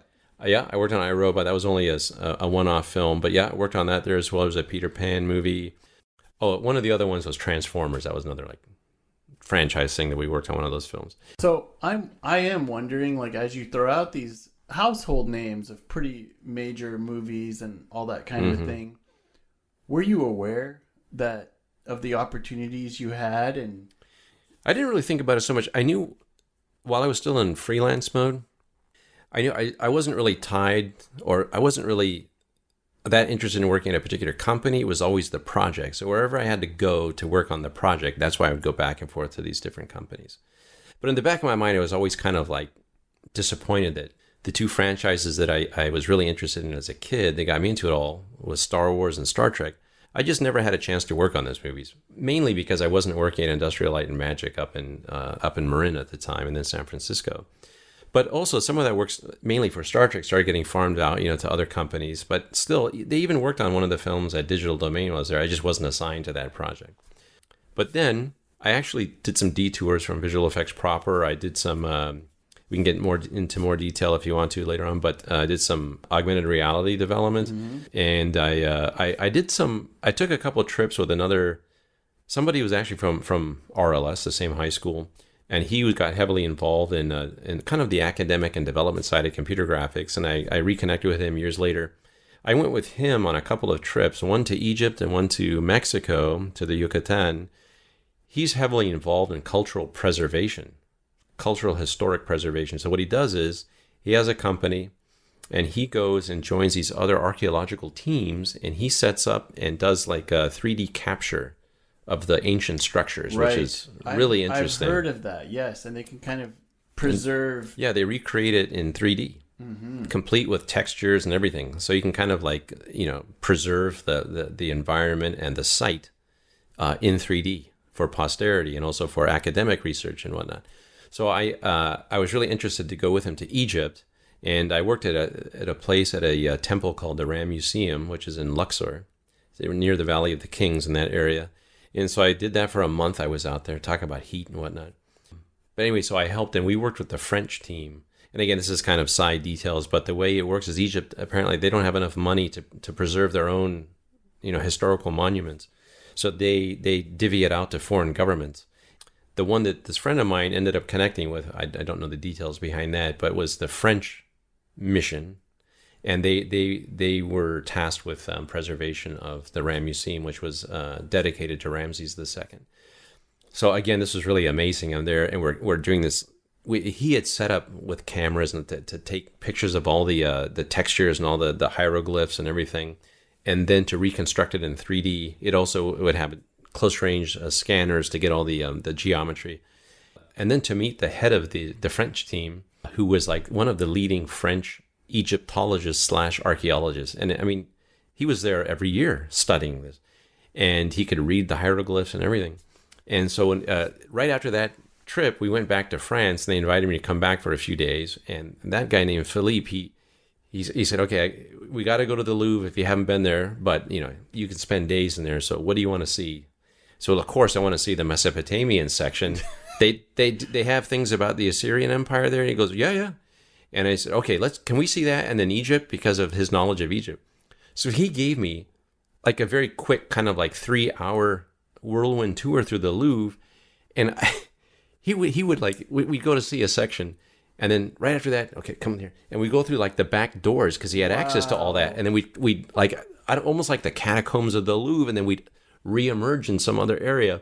But basically, so he did exactly what I asked. He took me to see the Egyptian section, and then the stuff they had on the Assyrian Empire. And the other great thing about it was there's all the research constantly happening. They have new theories, whatnot. So even though this is what's printed on the placard for this, this obelisk or this, stellar relief, here's what we really think now. They just haven't like updated the text and whatnot. So he gave me the behind the scenes story of what the current research was. So that was unbelievable. I have two things I would love for us. Oh yeah. Sorry, I keep getting off on these. It's awesome because there's two things. One, I want to know how you end up at Lucasfilm, right? Because I know that was a part of your dream. Yeah. And then the other thing is, what about your Assyrian side? Yeah. As you're having, is there anything inside of you that is stirring up? You're traveling to all these different places. You're doing these wild and amazing things on these different movies, and is there anything inside of you that's thinking, is my bloodline connected to any of this? Like, what's going on inside you from there? Yeah. Well, to be honest, there's not a lot about my Assyrian background that's come into play in my professional career. Yeah.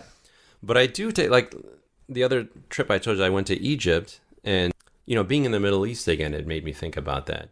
And I just think here's I was in the middle of the ancient Egyptian empire. Right.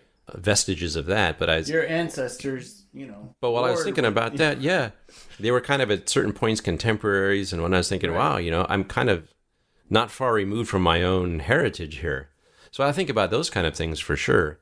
But other than that, again, the fact that I didn't really grow up in an Assyrian household per se, and didn't have nearly as much experience as I would have liked with it.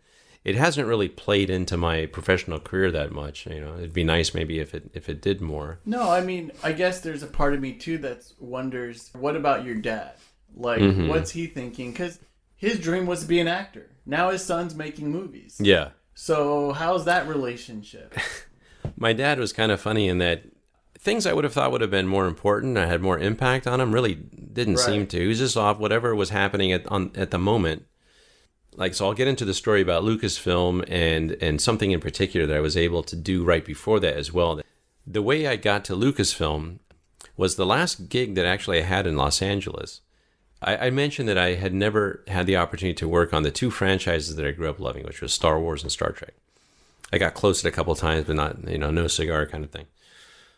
So I had almost kind of retired from visual effects while living in LA, and my girlfriend wanted to move to San Francisco, and we'd been talking about that on and off for a while. And I was trying to figure out, okay, what am I going to do now? I did some web development and some other things. But then this opportunity came up to work at another company. I thought if I could ever get a job here in LA, I've got to do it. And that was Bad Robot. So a couple of friends of mine had gone to work there. And I said, hey, guys, if there's any way I can get in here, let me know. I'm available at the moment and whatnot. And then I just happened to reach out to a third friend of mine who was the pipeline supervisor. It was a very small department at Bad Robot for doing 3D stuff. And he said, well, let me get back to you. And I said, well, okay.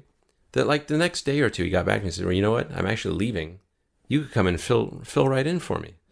And so I almost just walked in there. I mean, I went and met people there, and he had some nice reviews for me, and they said, okay, well, we don't really know what you guys do, but if he recommends you, you're in. Mm-hmm. So I again, another one of these experiences, I couldn't believe this was happening. So I got in there on the last few months of the work that they were doing on Episode 7, The Force Awakens.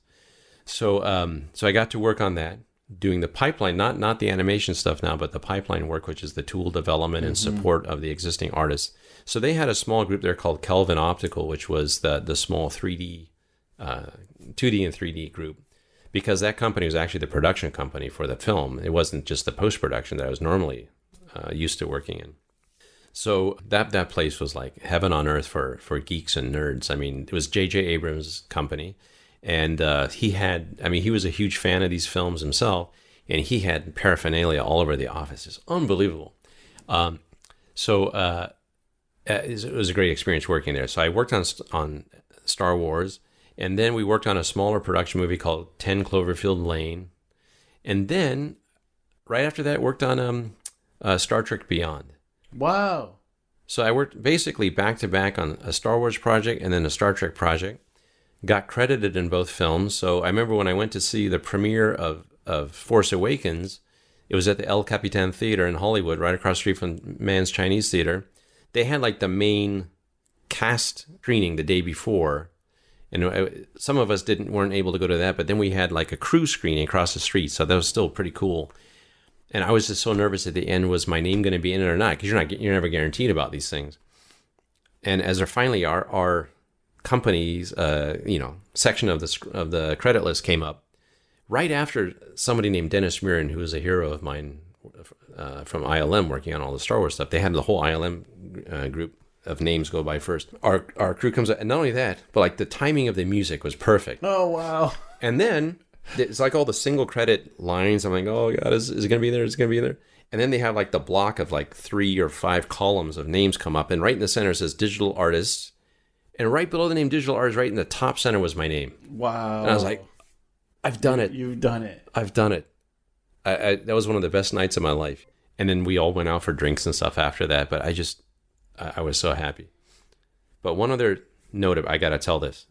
I noticed in the credits that some other people had put their middle name, some in quotes or whatnot. And I was thinking, I should have put my brother's name in there as my middle name. I've never done that in any other film. Never really dawned on me. But because my brother and I grew up loving Star Wars together and Star Trek, I thought, God, I should have done that. It didn't even dawn on me. It was like a missed opportunity. So maybe a couple of weeks later, we're in the office. It's the last day before we go on the Christmas break, and we're up having highballers, and we're drinking some whiskey and whatnot. The part of Bad Robot I said was like up on there was a small little area on the 3rd floor. And so one of the main guys that sits in that area wasn't there. I was thinking, well, where is he? We're having drinks. I say, hey, where's Sal? And someone says, oh, he's downstairs on the 1st floor. They're redoing. They got to stay up all night redoing the credits for the streaming release. I thought, ooh, they're modifying the credits because they have to add a bunch of names that didn't get in there for the theatrical release. So to make a long story short, I got permission from the visual effects supervisor to modify my credit to add, quote, my middle name in there. And so then I went down to that guy who was not up on the third floor when he should have been and said, hey, Sal, here's I got permission from Ben. If you could put my middle name in here. He goes, okay, yeah, I'll do it. As long as you got the permission, that's cool. I'll do that. And I go, you got to promise you're going to do it. And he goes, yeah, don't worry about it. So I had to wait for like 4 months until it came out on iTunes. And sure enough, I bought the film, and there it was. Kenneth Stephen Ibrahim. That's my brother's name. And I thought, oh, it worked. It worked. And so then I arranged for my mom. I very quickly called my mom and said, hey, go to my brother's house, because they both live here in town. And I'm going to pretend like you're going over there, because my brother saw my name in the credits in the theater. We went together to see it, and he saw just my name. I said, so you go over there and you pretend like you're just going there so my brother can show you my name in the credits, and I'll join with FaceTime. But in reality, I got his name in there. So you're going to see him seeing his name in the film, and I'm going to hopefully do that. Unfortunately, something went wrong with the video and the FaceTime call, but it was perfectly planned. He saw it, and I heard him start almost like screaming or something. So I really quickly reconnected with the FaceTime, and he still had this look like he couldn't believe it, so special, man. So that's awesome. So our names are in Star Wars. And then that was my time at Bad Robot. There's a whole bunch of other stories I can tell about that, but we want to get to Lucasfilm. So I moved to San Francisco about half a year after that.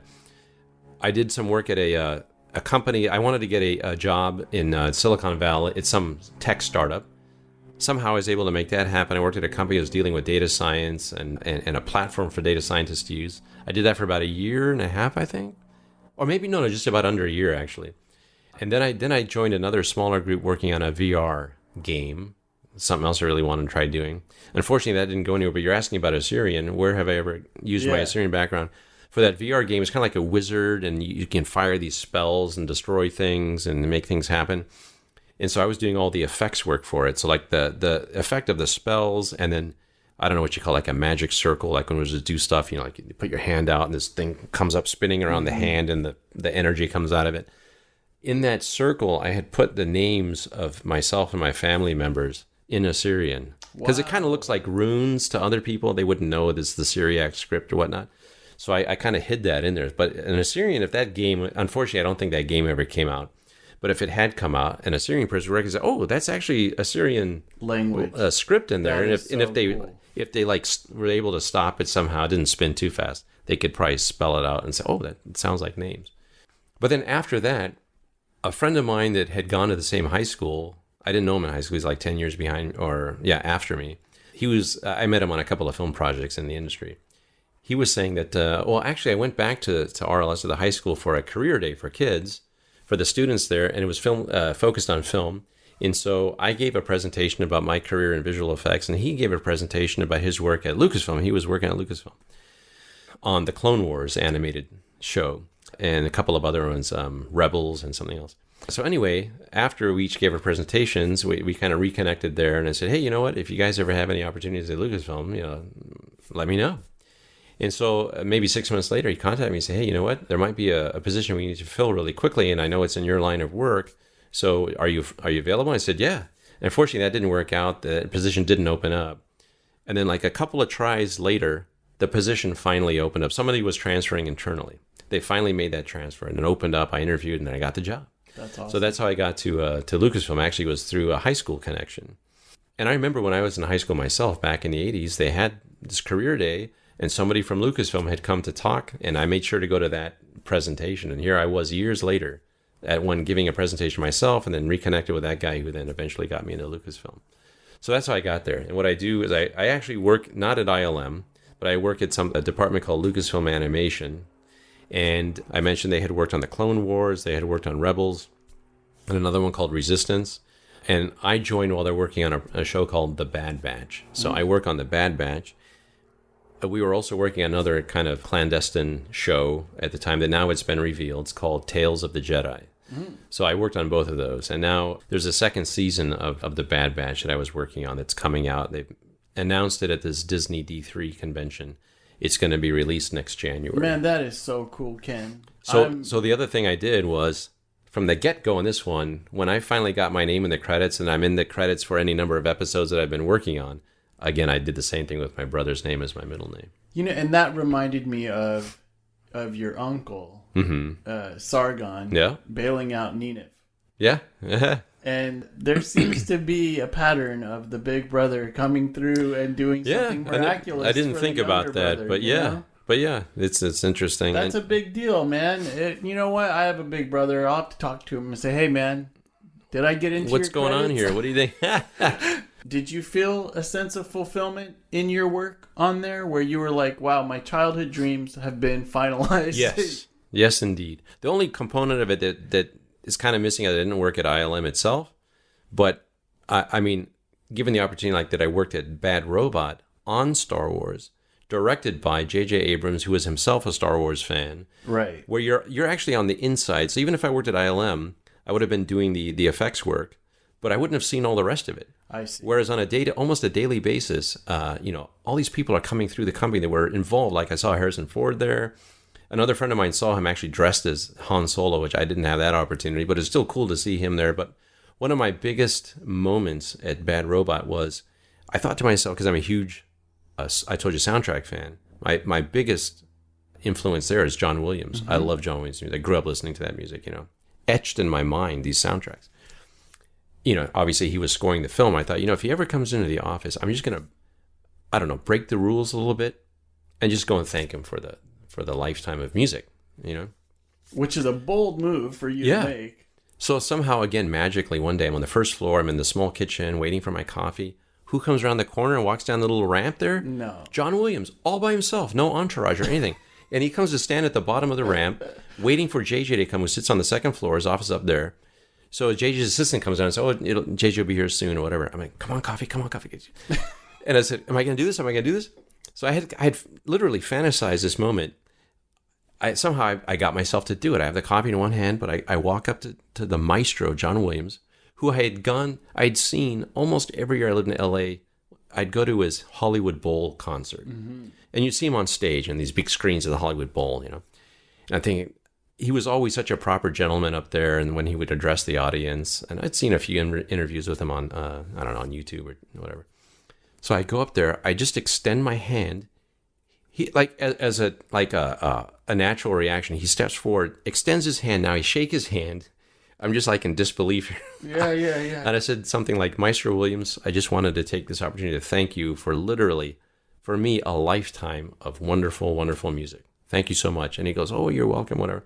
And I said, it's because of you that I studied trumpet and French horn. And he made some comment that initially I'm still in disbelief. I kind of practiced that moment as what I was going to tell him, at the few moments I would have.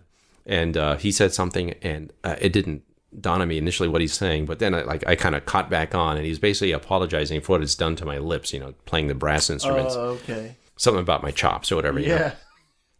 And I thought, okay, I better not bother him anymore. And I said, okay, just again, thank you so much. And just as I was unshaking the hand, pulling my hand away, JJ comes hopping down the stairs. And I had read an article that JJ and John Williams hit it off, really well. And they call each other JJ baby and Johnny baby or whatever. Mm-hmm.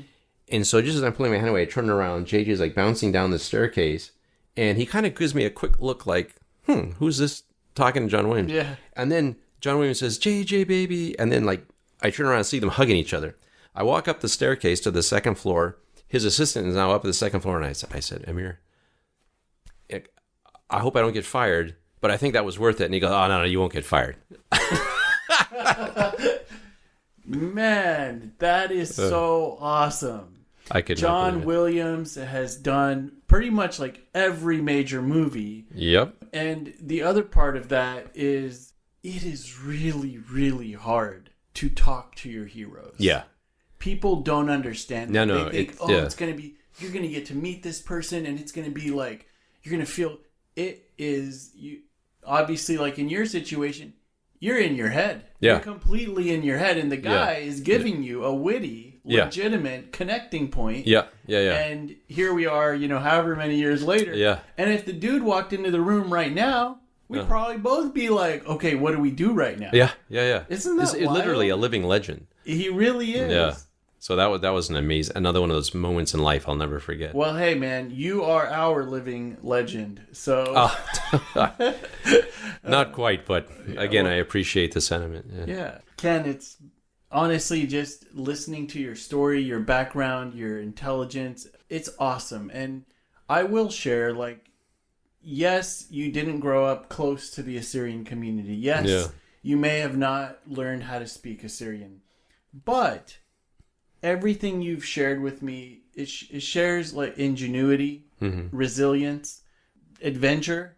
Yeah. And when you listen to all the different Assyrian podcast episodes, that's what you're going to find. Yeah. You I've enjoyed a number of them now, so yeah. Yeah, you're going to find people who, and of course, we're human, and lots of different ethnic groups have those stories. But as I hear it, and maybe it's my own bias that's reading into it, I'm like, man, in many ways, your Assyrian heritage touched you in ways that weren't as explicit, but they were always there with you. Yeah. And here you are now. You've taken an interest in your own Assyrian identity. You're wanting to learn the language. You said yes to being on this show, which is cool. I was really happy to meet you. I couldn't believe that. I forget now how I came across the podcast, but then to discover that you actually live in Monterey, I was like, what? Of all the places in the world to live, I thought maybe Turlock. Yeah. You know, at closest, maybe Chicago, if you're in the States. But I couldn't believe it's Monterey, so I said I definitely have to meet up. Yeah, and I'm excited about, building that friendship with you. Yeah, and me too. connecting more. Up, Anna. Yes, I love it. And that's the thing. You say a lot of that stuff. That's pretty cool. Like, you know when to use those words. That they fit. Like, that fits perfectly. Yeah, thanks. I just, I try. And hopefully with your tutelage, I can learn more. I hope, and it'll be a good learning opportunity for both of us. But yeah, I mean, I appreciate you just being willing to open up and share. And I'm also, I think to myself, I wonder what's next for Ken, Me too. Yeah. But I really appreciate the opportunity to be on the podcast and to tell my story. And I'm looking forward to hearing more of the episodes, to hear other people's stories. Like there was one I listened to, his name was something Bricha, and he was he was a musician doing electronic or EDM music or some kind of electronic. They have all these subgenres, but I thought it was really cool to hear his story because I also do music as a hobby, and I wanted to hear about where he got where he was. So I'm looking forward to listening to more of these podcasts myself to see what other people's stories and journeys are. But I'm really grateful that you've taken it upon yourself to do this podcast. And even like the first one I listened to was with Linda George. I've never met her, but I'm familiar with her name. I've heard some of her music. Like I said, I listened to a lot of Assyrian music as a kid. But it was great. Like that was the first episode that was like, wow, what a great first episode. Yeah, she was so sweet, and she's obviously like a wonderful speaker and insight and wisdom, and that was easily one of my favorite episodes just because obviously it was like the first episode, and she was very giving of her time, very generous to be like, sure, Steve. She didn't know me, but she was like, sure, if it's something Assyrian related, I want to help with that. Yeah, that's awesome. Ken, one thing we ask people who are on the Assyrian podcast is if you could say one thing to all the Assyrian people everywhere, what would you say to them? Wow, it's kind of a tough question. That's like a lot of responsibility to answer that question. It is. I'm saying it from my perspective, like you were saying with my kind of lack of having grown up in the Assyrian community. My response to that would be, based on my own personal endeavors as well, is do whatever you can to learn and maintain the language and thereby the culture as a byproduct almost of the language or vice versa. I just really regret I didn't learn to speak fluently. And, once the language is gone, a large component of that culture is gone. So I would just encourage, especially people like myself who are some percentage Assyrian, that they may not be in an environment where it's immediately available to them. Maybe do what you can to try to figure out how to learn it and maintain it. It's a real shame that it's being lost. Yeah, and I will share that you've said I'm half Assyrian, and many now are no longer using that as an identifier because you can be full Assyrian and full American.